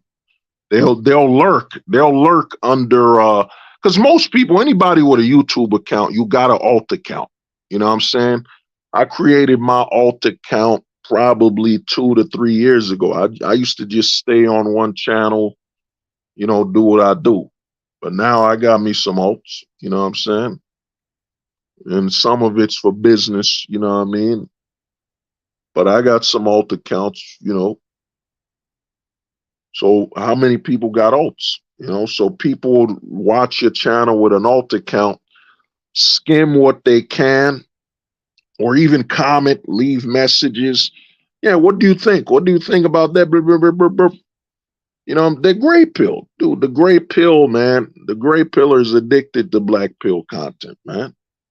He knows, the gray pillar knows that nobody will ever talk to them on a higher level. You know what I'm saying? And they know the limits of the gray pill. The limits of the gray pill is that you can't leave your domestic situation. You still gotta look for love where you know, your domestic location. You still gotta look to have a family in your domestic location. The gray pillar is still domesticated, and what happens is they try to utilize the black pill to give them more success on a domestic level. Oh man, women it's looks, what I'm saying? Looks, status, money. If I don't have the looks, okay, I might be able to work towards the status. What I'm saying? I might be able to work towards the money, but I'll know that she never truly liked me, because if she truly likes me, it's about my looks. You know what I mean? So I'll always know. The gray pillar always got to live with knowing that, yeah, the woman he's with, never interested in him. Because a lot of guys take the word looks as just, oh, the guy looks good. No, looks means your existence. That chick likes you for who you are. There's no substitute for a woman liking you for who you are. Your money, you know what I mean? Your status, your money is not a substitute to the fact that she doesn't like you for who you are. You know what I mean? I remember we had a stream. We had a whole stream. I think the stream was over 8 hours long. You know what I'm saying? And I arrived to the notion that when women say, let's say a woman says she's leaving her man. He was a monster. She never liked him. She never liked him. She never enjoyed him. Somebody from the basic space will say, yo, she's lying. She's just angry and all that. She's just angry. She's jealous. She's manipulative. No, she's telling the truth. I did a stream and, JP was there. I did a stream where I said women don't lie. Women are not lying, man. When a woman breaks up with a rich man and says he's a monster, he's abusive, she's not lying. The reason she's not lying is that she never was into his looks, who he is. So in her eyes, he's always, once the money's gone, she sees what he truly is. Or if she leaves him, she sees that he's been abusing her and manipulating her with his money and his status. So how is this woman lying? She isn't lying, bro. She was into him for his status and his money. And now she's not. She gets to see him for who he truly is. And she's not into it. You know what I'm saying? She's not into it. You know what I mean? You got to understand, for men, where women wear makeup, men wear money. The makeup for a man is his money and his status. You know what I mean? His money and his status is his makeup. You know what I mean? That's his makeup. The makeup line for a man is his money and his status. That is what men call makeup. You know what I mean? You'll see a guy, I get all these chicks, man. I get all these women. You know what I mean? Y'all gotta get your bread up. Y'all gotta get your money up, man. So your makeup is your money and your status. This is what the black pill does, man. When you look at things beyond the surface value, when you try to look at things from a perspective of how does this shit make sense? You know what I mean? You look at it and you understand, yo, a man's makeup is his status and his money. In the eyes of a woman, that's your makeup. Oh man, look at this. He's got so much status. He looks good. The illusion for the man, as she doesn't want, is his makeup, his status and his money. That is your makeup as a man. Your status and your money is your makeup. You know what I mean? That's your makeup. You know, and unlike the female makeup where she could buy it, you got to earn that makeup. You got to earn the male makeup, which is status and money. You got to earn it. Hers, she could buy it. You got to earn it. Maybe you were born into a right family. Because a lot of people say, yo, man, that rich kid who was born into a rich family, oh, he never earned it. Yes, he did. He earned it by being born. That's how he earned it. He was born into a rich family, so he earned it through birth. through birth, he paid his dues, man. Yours might be a harder path. You got to earn it through hard work, labor, and all that stuff. But him, he earned this status and his money through birth. You got to work for it. You know what I mean? You got to work for it. You know, so there's a lot of guys, man. There's a lot of guys that this is why I say the black pill. People are dropping black pills because a lot of people are, as I said, I've said this for over since I began saying the gray pill, I said there will be more gray pillars. There are gray pillars dropping the black pill. And remember, being gray pilled, you associate a lot of what you do to the black pill. So there's a lot of gray pillars. I could share over 5 videos where I've seen people say, you can't be black pilled about it. You know what I'm saying? You can't, and I even found rarely I found a video saying gray pill, dark gray pilled. I found one. I found a video. You know what I'm saying? So they're watching, man. The gray pillar will drop black pills, man, because the gray pillar's identity comes from the black pill. You know what I'm saying? They're part-time black pillars. They're just not full-time with it. So a lot of their talking points, they will reference the black pill. They'll say, oh, I don't mean to be black pilled about it. You know, my thoughts on a movie, I don't mean to be black pilled. You see, they're going to reference it. They're going to lean on it. You know what I'm saying? Whereas if they were red pilled, well, a red pillar will always reference what they are, red pilled. The gray pillar will always reference what they are not, the black pill. You know what I'm saying? That's the polar opposite. That's the reverse. You know what I mean? And a lot of people are getting gray pilled, man.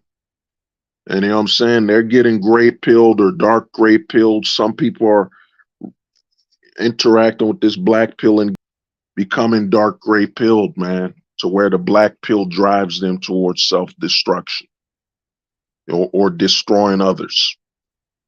You know what I mean? You know, so it's happening, man. Don't be surprised, man. Watch your YouTube channels. You know, try an exercise. It's a little exercise. Try a little exercise and see how many channels you watch where they might mention the black pill. I don't mean to be black pilled about it. You know, just to get a little black pilled here. Yeah, my review, I might get black pilled on this review. That's what the gray pillar does, man. They will lean on the black pill, man. It is like a, you know, once you go, it's like that old saying, once you go black, you never go back. You know what I'm saying? Once you go black, once you interact with the black pill, you can never go back. Never. You know what I'm saying? Never. You know what I mean? It's affecting the minds of a lot of people, man. Once you go black pilled, you know what I'm saying? You can never go back to before it. You know what I mean? There's no reversing it. You know what I mean? And that's where the hatred comes. Because a lot of guys in the red pill, man. Let me put that red pill poster. Where is it? Where is it? Yeah, there it is. Yeah, there it is. Legendary. You know what I'm saying? The RIP black pill, you know, the red pill, you know. You know what I'm saying? Red pill and peace. You know what I mean? Look at that. Red pill and peace. That's what it, you know what I mean? Red in peace, whatever. But that's what happens, man. But other than that, man, you know, I gotta get out of here. I gotta get some I gotta handle something. Give me 1 minute. Where is it? Yeah. Well, man, it's been an honor and a pleasure. I said on the channel update, man, I got a lot planned. And you know, we're gonna do some new things, man. We're gonna push away from a lot of stuff. this channel will slowly, this channel will become a full-time ghosting channel. And look up this word, man. We're going to be doing you're going to hear me using this word a lot, haunting. Haunting. It turns out that the word haunting is when a lot of ghosts gather together. When a lot of ghosts gather together, they're haunting. You know what I'm saying? They're haunting. That's what we're going to be doing. You know what I'm saying? We're going to have the meeting of ghosts. We're going to be haunting, man. We're going to talk. We're going to be haunting, man. And that's what's going to happen. Because to me, a lot of men are seeking a way to detach, man. The shame, all that stuff doesn't matter. It's not even it doesn't matter. It doesn't exist anymore. This is what scares people, is when things no longer exist to a man. You know what I mean? When something doesn't matter, that means you still validate its existence. You know what I mean? You're still you say, oh man, dating doesn't matter to me. You're still validating. You're still saying it exists as an option. You know what I mean? And marriage, you're gonna say, oh, it doesn't matter to me. That means you're still validating that you're aware and it exists to you. What's gonna happen when men start full-time ghosting? You gotta remember what ghosts do, man. They go through walls. We going through everything. You know what I'm saying? You could put your hand through a ghost. You know what I mean? What's gonna happen is very soon, a lot of men, nothing else will exist. You know what I mean? Nothing will exist, as an option to you. Once you eliminate something as an option, it doesn't exist to you, you know what I mean? You just walk through it, you go through it. It no longer exists. You know what I mean? It's an illusion. So once men reach this point, and a lot of men are, because every day you turn on the TV, your movies, heterosexual men aren't even comfortable turning on the TV anymore. Streaming a TV show, they're like, oh man, what the fuck's gonna happen here? You know what I mean? So a lot of the heterosexual men, what was the Casper movie? Well, you gotta watch the movie Casper the Friendly Ghost, man, in the 90s, the first one. That whole movie was about, but you gotta watch it from a perspective of philosophical perspective of Wendy's trying to turn him back into a person, into a living. She's trying to bring him back to life. And that's what's gonna happen to us, man. Once you go full-time ghosting, the society, all of a sudden you're gonna notice a lot of things are trying to bring you back. All of a sudden, once you're of absolute distance, you've dissolved you've dissolved everything around you. You're gonna start noticing all of a sudden, man, I'm getting calls from people. I'm getting invited to certain things and something ain't right. You know what I'm saying? But at the end, they ain't gonna do nothing, because zero attachments, zero emotion when making your choices. You know what I mean? Everything's gonna become clear, man. It's gonna become clear, man. And when it becomes clear, all of a sudden, and the thing is, when I get the overlay done, it might freak certain people out. You know what I mean? Some people will say, why do you have candles? Why do you have candles on the overlay? Because what's gonna have to happen is, how do people try to get to ghosts? They try to summon them. They pray, they do rituals.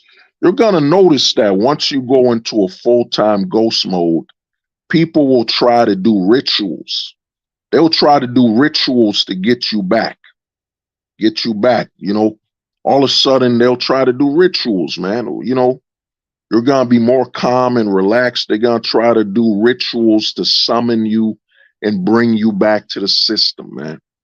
Bring you back to attachment. You know what I'm saying? I'm going to stop saying system. I don't want to confuse people with that. BS matrix analogy. But they're gonna try to get you to reattach. You know what I'm saying? They're gonna try to get you to reattach with rituals. You know what I'm saying? You're gonna be, because your vision's gonna be different. Because you're gonna look at everything from a perspective of, is this in the way of my freedom? Is this in the way of my choices? Once you start looking at things from a perspective of my choices and liability, the key word is liability. Once you look at everything from a damn, what are the liabilities here? You know what I'm saying? Yeah, I can't attach myself to this. This is a liability. I got to be able to be mobile and free. You know what I'm saying? You're gonna notice people try to perform rituals. I'm not talking about rituals like the whole satanic and religious. No, they're gonna try to summon you, man. And what happens when people try to summon a ghost or try to summon something, they're gonna give you an offering. You're gonna see offerings come up to you, where people try to offer you a reason to reattach. They're going to try to offer you reasons to reattach. You're going to see things differently, man. You know what I'm saying? That's why I made the videos Casper Pill 1.0, where you got to learn to detach physically. It's a lot easier to detach from things from a physical perspective than a mental perspective. You know what I'm saying? Casper Pill 2.0 is all mental. And Casper Pill 3.0 is literally comparing your existence to everything you can and can't do. You know what I mean? And, you know, so you're going to look, man, a lot of things, you're going to start looking at things and saying, holy shit, man, they're making offerings. They're making a lot of offerings. If I do, they're offering this. If I do that, they offer me. Because think about it. You're going to be like, man, they offer me this. If I live in this house, they offer me more tax discounts, but I'm trapped. I can't move from the liability. You're going to start comparing a lot of things to offerings, man. Your whole vision's going to change, man. Your eyes, you know what I'm saying? Oh, I'm going to go to the bar. I got to go to the bar. I got to go to the bar this week, man. I've been putting it off for over 3 months. I gotta go get me a drink. You know what I'm saying? Chill out in the bar, you know. But you know, that's another thing, is you're gonna be able to live your life, man. The Casper Pill isn't about, full-time ghosting isn't about not living. It's about absolutely living. But it's living from a perspective of no attachments, no liabilities. So, you know, that's why I say with a Casper Pillar, it's, you know what I mean? You're going to notice that, man, Tinder dates will most likely be your whole life. You know, Tinder, you'll most likely one night stands Tinder. You know what I'm saying? You know, you won't be able to do long terms anymore, man, not even short term. You won't be able to claim anything, because anything you claim becomes a liability. You know what I mean? Liability. Oh man, you're saying we won't need a costume during Halloween. Oh, that's wild, man. That's wild. Yeah. You know what I mean? So you won't be able to claim anything, because as a Casper Pillar, the difference between a black pill and the Casper Pill is that the Casper Pill, everything comes from a perspective of disattachment and liability. You know what I'm saying? Everything you do as a Casper Pillar is weighing out, how does this affect you from liability, and how does this affect you from attachment? You know what I'm saying? And other choices, and your freedom of choice. You know what I'm saying? That's the difference. The black pill is all about understanding everything. You know what I mean? It's about understanding and knowing things.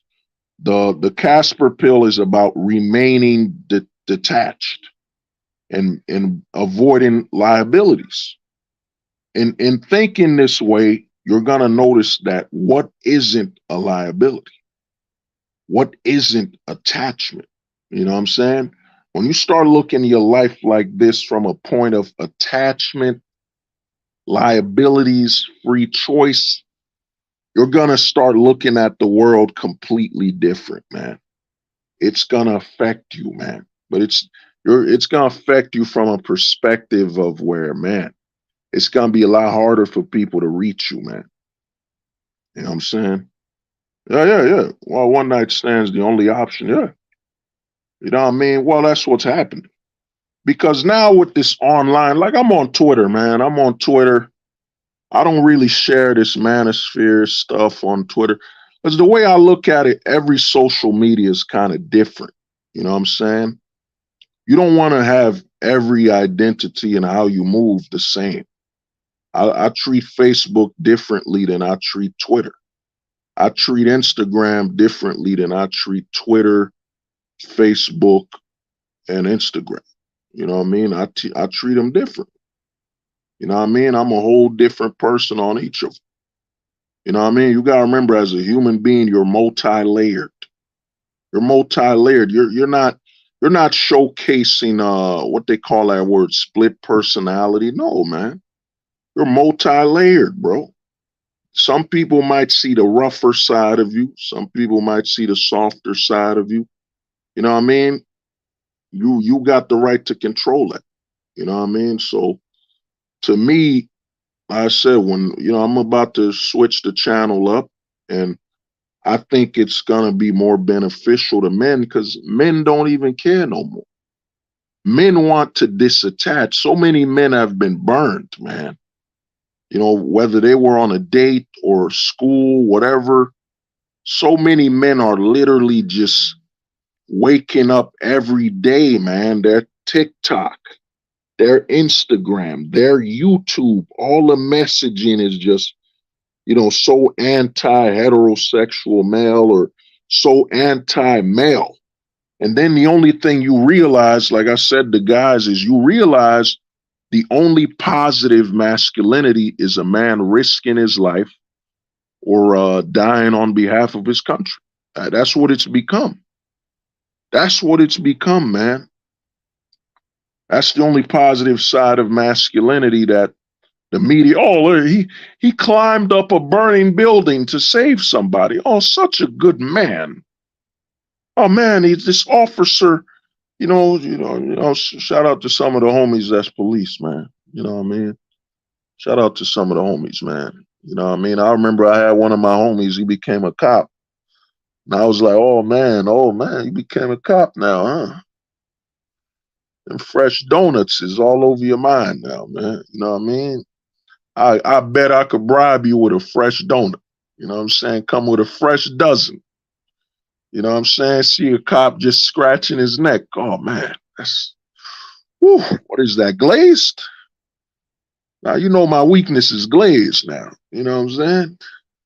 Yeah, you weren't doing 50 on a 25. You were just doing 26, man. You know, give me that dozen, man. You know what I'm saying? Fresh. Well, what is that, Krispy Kreme? Oh, Krispy Kreme, man. Oh, you wildin'. You hurting me now.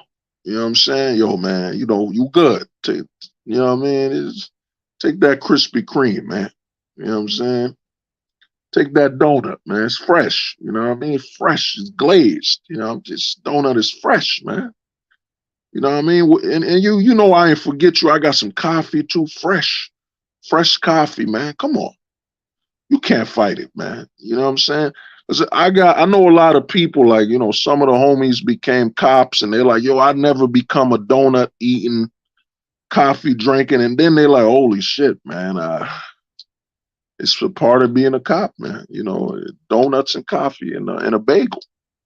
You know what I'm saying? Because the cops their jobs are so much on the move, they can't eat regular. They can't eat normal no more, man. You know, and the homie was like, oh man, I thought becoming a cop, I would never become a stereotype. And that boy is at Dunkin' Donuts when it opens. I remember I had one of the homies that was a cop. He like, man, he was telling me about when Dunkin' Donuts opens. I'm like, damn, man, you fully become a part of this lifestyle, man. You know what I'm saying? It's engulfed your whole life now, man. You know what I'm saying? You'll know if somebody who's a cop that's changed. They're describing to you the texture of the coffee. You know what I'm saying? The donut. You know the smell, and you're like, yo, it's a donut. You know what I mean? It's a donut. Is it fresh or not? But him being a cop, like you could smell when it's freshly cooked. The heat is simmering from the bottom. Like, God damn, dude, something's wrong. Yo, something's wrong with you. You know what I mean? So to me, man, it's coming. The channel's gonna change. It's gonna change for the better. You know, like I said, all you gotta do is look at this channel. From now on, I'm changing my hashtags. You know, I'm no longer gonna be hashtagging the black pill or, you know, the manosphere. I'm just hashtagging men, hashtag full-time ghost, hashtag Casper Pill. You know what I'm saying? It is a new era, man. We are moving to a new time and a new world, freedom. We will be speaking from a freedom perspective, man. I'm gonna be checking people, man. From now on, you can't, you know, when I'm talking, you can't come on this channel talking about from yo, these women are hurting us. No, man, we are the ghosts, man. We are full-time ghosting. I don't want to hear how women are hurting you. I don't want to. What does that have to do with ghosting? You know what I'm saying? If it ain't about freedom and ghosting, it means nothing. You know what I'm saying? The line has to be drawn, man. You know what I'm saying? Too many manosphere channels are just really, it's Dr. Phil. Instead of Dr. Phil, it's Dr. Pill. Come here, talk, cry. My girlfriend left me, and you know, man, I tattooed her name on my body, and I loved her, man. Or, you know, I dream we need to bring back civilization to what it was in the 50s, man. Oh, man, look at these women and what they're saying about us. Oh, man, these guys are lost. How can we help them? No, man. You know what I mean? I'll have a stream for that. I plan to do philosophy streams, you know, Infinity Pill. I got other content I plan to do, but when it comes to Casper Pill streams, man, we're not. Yeah, she's a virgin and she played me, bro. We're not doing none of that, man. No more boo hoo hoo. No more crying and bitching, man. You know what I'm saying? The Casper Pill is about what are you doing, man? What are you doing to ghost, man? How are you ghosting? What's, you know, good question's gonna be what's ghosting, man? Well, what's ghosting with you today, man? You know what I mean? Tell me how yo, man, I got this job, bro, and I've been saving my money to do this. I'm ghosting this way, man. I went to the bar. I enjoyed myself. You know what I'm saying? Too much. Men are getting too much. Like I did a whole stream on struggle. We got enough struggle porn, man. There's enough of that. I mean, corn. We got enough struggle corn, man. There's enough of that. All over YouTube, it's nothing but men talking about struggling and speaking about it. Yo, we're done with that, man. I don't want to hear nobody talking about struggling and bitching and crying. I don't want to hear that bullshit, man. You know what I'm saying? I think a lot of men are ready and prepared and want something fresh. Men want to live. Men want to know what are you doing traveling? You know what I'm saying? Where did you go to drink last night? You know what I'm saying? How did you enjoy your time at the bar, man? Well, what did you do? You know what I'm saying? Well, what are you watching? You know, you know what I'm saying? What did you overcome? You know what I'm saying? You know what I mean?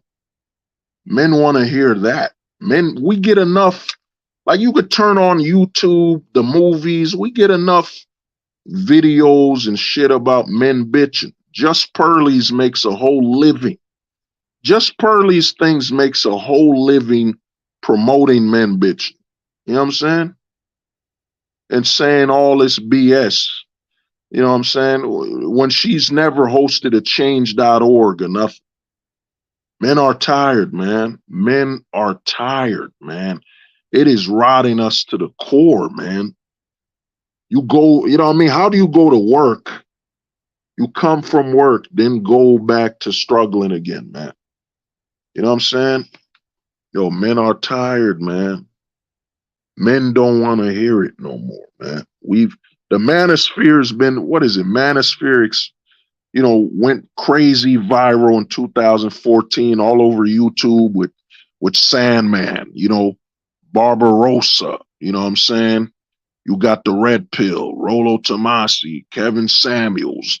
We've been hearing the same BS of men crying and bitching for over 10 years now, man. The Red Pill community is that old. Over 10 years of men bitching and crying. Men are tired of that, man. Let's move on, bro. I don't care about the 1950s, man. I don't care about the 1960s, 70s. We want to live in our time. You know what I'm saying? Men are tired of you telling them to not live in the present. You know what I'm saying? We're tired, man. Men are really just, I've seen it in the eyes of some men. Drained, man. Just, we want to live in our time, man. We want to live in our moment, our time. You know what I'm saying? You know what I mean? Men are tired, bro. They're tired of everything they turn on. Life was better in the 50s. Life was better in the 90s. Life was better in the 2000s. Life was better in the 2010s. Life was better in the past. Better in the past. Better in the past. Better in the past. You know what I'm saying? That's what's on rerun every day, man. The past. The past. My child. You're hurting my childhood. How the hell am I hurting your childhood, man? You know what I'm saying? Guys are tired, man. And that's why I say the Casper pill, it will free men, man. We're going to be able to talk about things you never thought about. Your diet, you know what I'm saying? The way you eat, the way you live, you know what I'm saying? We're going to be able to talk about progress and moving forward. You know what I'm saying? Not putting an anchor. If you really think about it, the men that keep bringing up the 1950s and all this old time bullshit, they're men that choose to tie an anchor around their feet, and the anchor has a time period of where they wish they could be, man. So they're moving slower in the present, or they're not moving at all. You know what I mean? Men are tired, man. We're done, bro. I don't care, man. You know what I'm saying? It's not that I don't even care. You know what I mean? It doesn't exist to me anymore. You know what I mean? It's not a part of my my existence. You know what I'm saying? For example, you'll hear guys say, well, man, women are treating men this way and that way. What does that have to do with me when there is no plan to do anything here? Yo, man, all these women choosing all these chads and all this, is that your woman?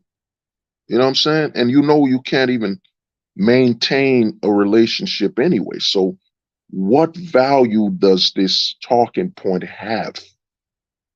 You know what I mean?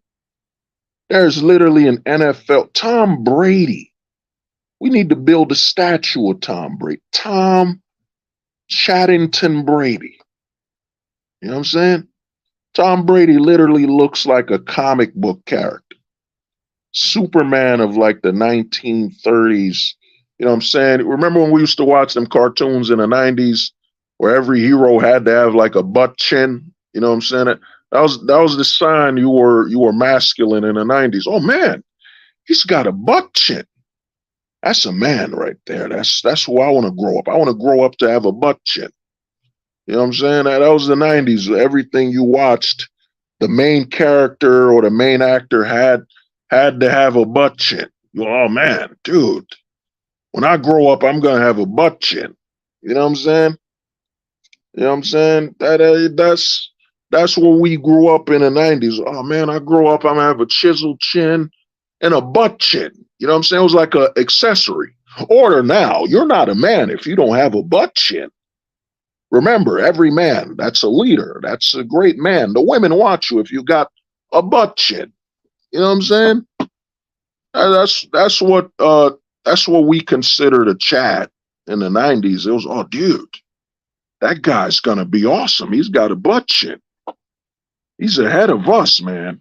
Yeah, the crimson chin. Yeah, dude, the crimson chin, bro. You know what I'm saying? That man, look at his chin, bro. He's the man. He's got a butt chin, bro. That's like, only the top guys get a butt chin. You know what I'm saying? He's got good genetics. Like, look up Kevin Sorbo. Like, if I bring up all the actors from the 90s, Kevin Sorbo, butt chin, that played Hercules, Ivan Drago, butt chin. You know what I'm saying? Stallone, butt chin. You know what I'm saying? Maybe Van Damme. Van Damme, a butt chin. What is Arnold Schwarzenegger, butt chin.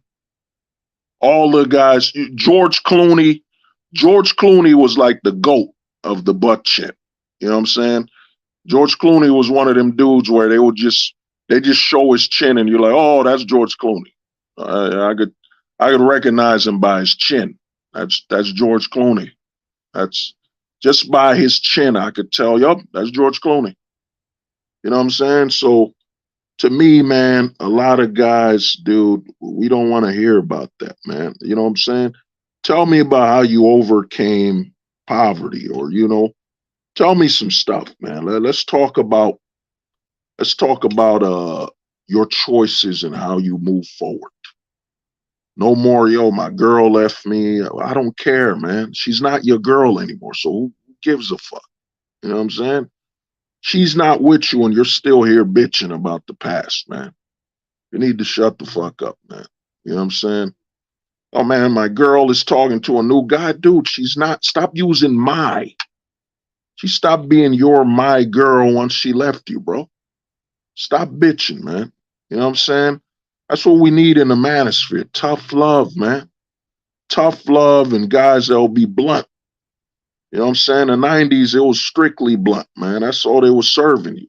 I used to be a type of joking style. Oh, man, he's too blunt. He's too blunt, bro. You don't hear that no more. You don't hear people referencing people being too blunt anymore. You know what I'm saying? They say, oh, that's toxic. Oh, he's toxic. He just tells you how it is. He's honest. He's toxic. People are done, man. We're done with it, bro. It's time. The Casper pill is going to be strictly blunt. You know what I mean? Shout out to the homie, JP, man. JP don't play, man. That's a blunt man. Tell you like it is, whether you like it or not. You know what I mean? That's what we got to be, man. The manosphere is nothing more. It's like a girls' club. A lot of men get online and cry with each other. Dude, my girl left me. But she left me after 5 years of marriage. Go on, brother. Speak your truth, brother. Tell us, man. Society keeps bullying us because we're men. I just want society to love me, man. Why can't I be loved? Keep talking, brother. Keep going. No one looks at me when I go to the bar, bro. And I work out. I do all these deadlifts. I go to the gym. I gym max, and no one tells me I look good when I go to the bar. Why can't anyone just tell me I look good? Brother, we support you. You look good, bro. You look good to us, man. Oh, thank you, bro. Thank you so much for loving and showing me some support. Why can't the world love men more? Oh my God. Can't someone love us, man? I just want to be loved. Why being a man means we can't be loved, man? I just want my boss to look me in the eye I want my boss to look me in the eye and say, you know what? You work hard. I appreciate you. And, uh, you know, I love you. I love you, man. You're not just an employee. You're not just a hardworking man. You're beautiful. You're handsome. And by golly gosh, you have a great heart. And I want you to know that you're loved. Above everything, I want you to know you're loved. Keep talking, brother. Keep talking, bro. Men need to be loved. You know, like, why don't strangers just walk up to me and tell me I'm a great man? You know, like I come outside, bro. I just step outside. I look good. I smell good. I took a shower. And nobody walks up and tells me you're a great and good person. I know they don't know me, but they don't need to know me, man. They just need to embrace me and validate me. Like, it's so hard being a man, bro. It's so hard. I wake up, I go to sleep, and no random person tells me they love me. Why? How come women just wake up and random people tell them they love them?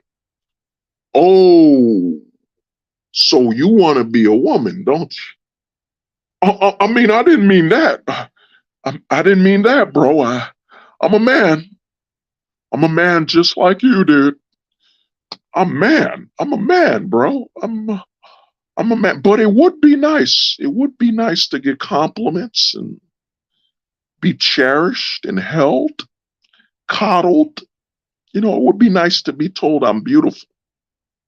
So you want to be treated like a woman. Well, I mean, haven't you ever thought about that? Oh, closet alert. Closet alert. You know what I'm saying? Closet, cold closet, man. Cold closet. You know what I'm saying? No, guys, I'm not in the closet. Just think about it. Like, wouldn't you want to be complimented based on what you wear and how you smell and how you look? Cold closet, man. We need emergency help. We need emergency help right now. This is a full-blown closet case. I mean, think about it, dude. Don't you want people to compliment you because of what you're wearing and how you smell and how you look? We need help right now. For the love of God, this is Red Alert Closet, man. Red Alert. This guy is literally full-blown closet, man. Yo, we need help, man. We need call the police, call a SWAT, call a National Guard, man. This guy is full-blown closet, man. I mean, don't you want people to embrace you? Don't you want to be touched by random strangers that just want to feel your skin? Cold closet. For the love of God, why isn't the phone working? Get this motherfucker out of here, man. That's most of the manosphere, man. Oh yeah, yo, we need SEALs. We need the SEAL team. You know what I'm saying? We need the SEAL team. We need the Marines. You know what I'm saying? This is crazy. I mean, don't you want to be touched by strangers and told your skin is soft and you smell good? What's closet about that, bro? That's called appreciation. You know what I'm saying? Come on, dude. Come on, bro. Well, don't you want other men to compliment you on how hey, old man? We're dialing, you know what I'm saying? This is a closet alert. This ain't an Amber Alert. Somebody get us help. This guy is a closet, man. He's Red Alert Closet, man. I don't know, man. You know what I'm saying? It's a closet epidemic. Well, you know what I'm saying? I forget the word for like a disease that's blown out, man. This is insane, man. You know, oh God, I'm scared. So somebody get us help. You know what I'm saying? Don't you want other men to look you in the eyes, like directly in your eyes, and tell you you're a handsome, beautiful man? Don't you want that? Yo, man, somebody help us, man. Somebody, man, get that actor from Old Yeller, man. We need somebody to put this man down. You know what I'm saying? We need to put him down like a dog. You know what I'm saying? It's, the closet is like rabies, man. Once you get that, there's no cure. You know what I'm saying? There's no cure, man. We need to put him down. You know what I'm saying? This is what's going on in the manosphere, man. This is why the women are laughing. You got a group of men joining together to cry. You know what I'm saying? Just want to be loved, man. I want a woman to just look me upon first looking in my eyes. She knows I'm the man of her dreams and the love of her life. Oh man. You gotta understand, man, we're in the bromance age, man. A lot of these guys are looking for bromances. They're not looking for brotherhood. They're not looking for male friendship. No, they're looking for bromance. You know what I'm saying? What is that? A brotherhood of romance? That's what they're looking for. So they go on all these streams bitching and crying and looking for another man to hug them, rub their backs. You know what I'm saying? Yo, that ain't got nothing to do with being womanly either. JP. That's immaturity and childishness. Nah, JP, man, that ain't immaturity, brother. That ain't even child. Even a child knows not to be in the closet. You know what I'm saying? Aren't kids scared of the closet? You know what I mean? They're usually scared of the closet and what's under their bed. You know what I'm saying? Men in the manosphere are not scared from what I've seen in the closet space, man, the closet sphere and all the closet recruiters. You know what I'm saying? Let me play it one more time. You know what I'm saying? One more time just to let y'all know, man. You know what I'm saying? I was talking to this guy on their team, smart guy. He's homosexual, and he was saying, because I was like, man, I've theorized that if you take the average net worth of a heterosexual guy versus the average net worth of a homosexual guy, guaranteed the net worth of a homosexual guy is higher. And he was like, no, that's actually true. Why would that be? Well, because they don't deal with women. Yeah. So think about this. They can just get on Grindr. But don't they? Okay. I don't see. See where I'm going here? Yeah. So they can just get on Grindr, get what the hell they need done, and then go right back to work, and then keep. It's more transactional. It's quicker, more transactional, and then also when two men deal with each other, less effort. It's less effort, and then they're splitting everything down the middle. And I thought to myself, damn, like that's crazy because homosexual dudes get way more sex than heterosexual guys, but they're still able to be productive. Why is that? So I thought that was like crazy because I've always theorized it, but then he confirmed it was like, no, they actually do. And if you think about it, you look at Miami, you look at Austin, Texas, you look at New Oh man, come on. That clip, man, that line where he said, I've always theorized it, This is the same. This is the leader of men, sleeps in the bed of men. Think about this. Myron was at the Pride parades before it was commercially promoted. You know what I mean? And that whole math is wrong. How can, the math is wrong. How can there be, if gay men make up about less than 1% of men, how can they be more wealthy than a straight heterosexual man? You know what I'm saying? How can they have more money? Then the narrative that, they're more transactional. It's called an escort, Myron Gaines. It's called a stripper, Myron Gaines. It's called a hooker, Myron Gaines. It's called, a brothel, Myron Gaines. Look at all the jumps, man, the backflips, the flip-flopping, just to normalize the closet. It's more transactional. It saves you more money. Because there's no such thing as a guy who's not in a relationship. I mean, that word bachelor was created today. The word bachelor was created today, and Leonardo DiCaprio is not a real person. Leonardo DiCaprio does not truly exist. You know what I'm saying? He's propaganda by straight men to pretend that there's such a thing called a heterosexual bachelor. Look, you saw all of the loops, the backflips, just to promote that you need to try the closet because they're not with women. They don't deal with women. The closet. You know what I'm saying? Oh man, I feel the song coming. I'm drinking all my whiskey to the closet. 'Cause a man can be a man without need touching. 'Cause when I'm American, I dream of a closet where I could need touch and be free. You might be wondering what it's like to be in the closet. My friend, no one will see you need touching. 'Cause we're need touching in the closet. But when we need touch, we're doing it for America. 'Cause if you're not need touching in the closet, you can't claim to be free. 'Cause I remember my time in the closet. It was dark, but damn right my knees were free. 'Cause if you're not need touching in the closet, you can't say you've ever been free. Come on, man. That's gonna be a top country song right there, man. You know what I'm saying? Top. That's gotta be the top 5 country song if I was to drop that right now. You know, well, I did. Somebody might clip this and turn it to a song. I don't know.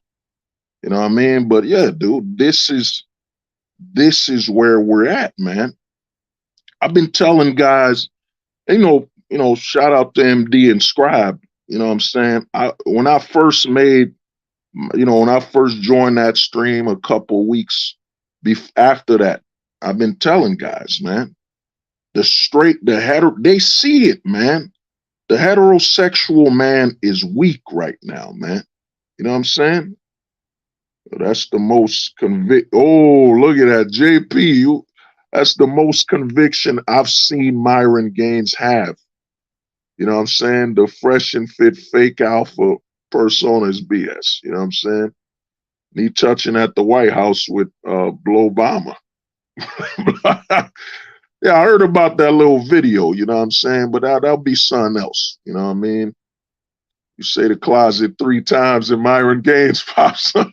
You say the closet 3 times alone in your house and Myron Gaines will pop up with shorts, no knee pads on. You know what I'm saying? And a fucking rose around his neck. You know what I mean? So to me, man, you got to understand, man. I've been saying this for over 4 years, and every year I'm proven correct. They see weakness in the heterosexual male, man. They see weakness. You know what I'm saying? Because in the 90s, it wasn't like this.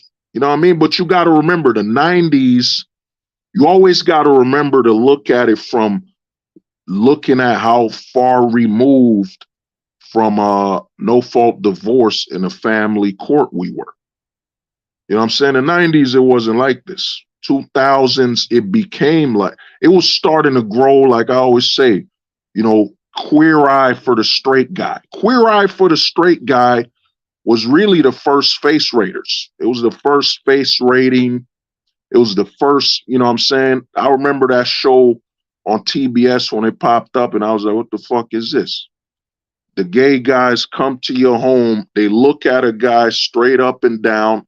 Somebody, he doesn't look right. We need to dress him. We need to clothe him and all that stuff. And bam, Queer Eye for the Straight Guy was the first face rating. It is actually, if you look at Queer Eye for the Straight Guy, it is literally the origin of the face rating. It's the origin. You know what I'm saying? Queer Eye for the Straight Guy is the origin of the, you know what I'm saying? It's where face rating or originated. You know what I mean? Or the closet. Oh, yeah, you said 2023, a closet odyssey. You wilding out, man. You wilding out, man. But you know, man, my plan for this stream was like an hour and 30 minutes. But you know, things happen. But you know, man, I want to thank everybody for watching, man. It's been an honor. And remember, man, there was a closet in the country. Take a shot of whiskey when you're near. There was a closet on the cornfield. You know what I'm saying? Because the closet, there ain't no red and white. There's a rainbow free. You know what I mean? It's you know, man. Yeah. The Godfather of wheat waffles face rating. Yeah. Before there was a CBP, before there was a face LMS, before there was a wheat waffles, there was Queer Eye for the Straight Guy. You know what I'm saying? Listen to it. Listen to what it's called. Queer Eye for the Straight Guy. So what do you need to face rate men? You need a queer eye for the straight guy. You know what I'm saying? As you need a queer eye to hunt for the straight guy, you got to look for him. You know what I'm saying? All the closet, man. The closet all started. You know what I'm saying? Queer Eye. And think about the 2000s. They started calling clean, straight men metrosexuals. That's when the pronouns began. The metrosexual male. And then you had the Queer Eye for the straight guy. You know what I'm saying? But at least Queer Eye for the Straight Guy, that show was for adults. That was for adult men. While face rating for guys, minors, they look for Eminem, minors and men. Minors and men. You know what I'm saying? I can guarantee you any of those guys that were face rating cannot, and they're probably deleting most of their email history. You know what I'm saying? I could guarantee Wheat Waffles like, well, oh my God, if I've got to delete all of these faces. Oh God, I'm dropping my hot tea on my bare ass. I've got to delete these faces on my computer. I've got to delete it. I've got to delete it. I'm face rating all these blokes. And some of these blokes aren't even blokes. They're not even broths. They're too young for that. They're too young for that. I've got to delete me. I've got to delete me computer. I've got to delete my hard drive.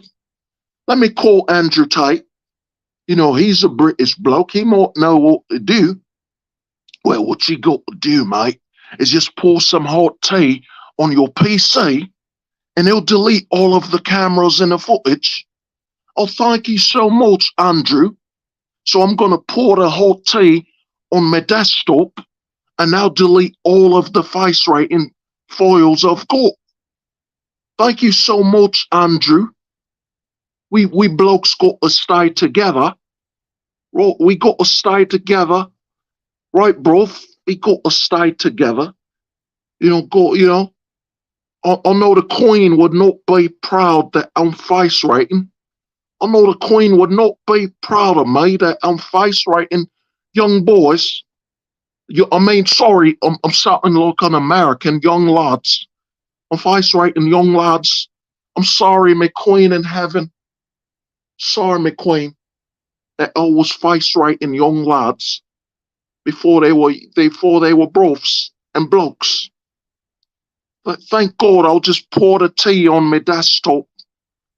Yeah, Andrew, could you help me? Sure, I'll help you. I've got to fight the Matrix. I gotta fight the Matrix. I gotta fight the Matrix, and I'll help you out. Oh, thank you, Andrew. So what should I do if my Wheat Waffles channel, I'm not face rating blokes anymore, what should I do? Well, what you got to do, Wheat Waffles, come out that you have a girlfriend. Come out that you have a girlfriend. Speak about your dating relationships. Start getting with some red pillars to talk about dating, and you'll be forgotten. All of face rating will be forgotten, and the Matrix won't get to you. Oh, thank you, Andrew. Thank you so much, bro. Thank you. In the name of our dead beloved queen. Oh, thank you. Thank you, Andrew. Thank you, Andrew. Thank you so much. So I'm going to change my channel. I'm going to dedicate it to dating and women. I'm no longer going to face rate anymore. From this day forth, I, Wheat Waffington Bartholomew Sir Geoffrey III, shall no longer face rate lads and broths anymore. No longer I, Wheat Waffle Sir Ellington Bartholomew III of Jaspington Barth Charles, shall no longer face rate anymore in the land of the Queen. Come on, man, get that bullshit out of here, man. So, but you know, man, hope everybody has a good, healthy day, and you know what I'm saying, peace out, man. You know what I'm saying, and remember, I, Wheat Waffington Bartholomew Jasper Sir Ellington Johnson, first mate of the Queen, shall no longer face rate from this day forth. I, Wheat Waffington Bartholomew Jasper Bar Charles Ellington Quarius Lamariton III, shall no longer face rate and belittle me image in the name of the Queen, bro. I shall no longer do it anymore.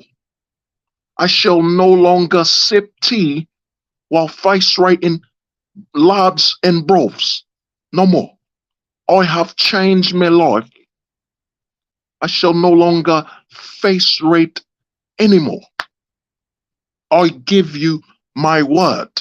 I give you my word on a hot, scorching tea that I, sir, let you see, notice the pinky is out while I hold my cup of tea. Come on, man. These are the weirdos, man. They're either in the closet, they're either men bitching and crying. Shit is weird, man. The manosphere might as be part of Oprah's book club, man. Oprah's book club. You know what I'm saying? That's how pussified the manosphere has become, man. You know what I'm saying? It might as well be part of Oprah's book club. And I wonder how many men in the manosphere. What was that book, man? I forget that book that it went crazy. A lot of women were reading that joint in the 2010s. It was about a rich guy who picked up a woman. I forget the name of the book. It'll come back to me. But you know, man, y'all have a good one. And let me see. You know, damn, what was the name of that fucking book, man? It was that book where that rich dude picked up a chick and, you know, made her do weird things. Forget the name of it. You know what I'm saying? More men in the manosphere are in book clubs than women. You know what I'm saying? 100%. 100%, man. All right, man. Y'all brothers be easy, man. Peace. They said the truth won't survive beside the lies that maintain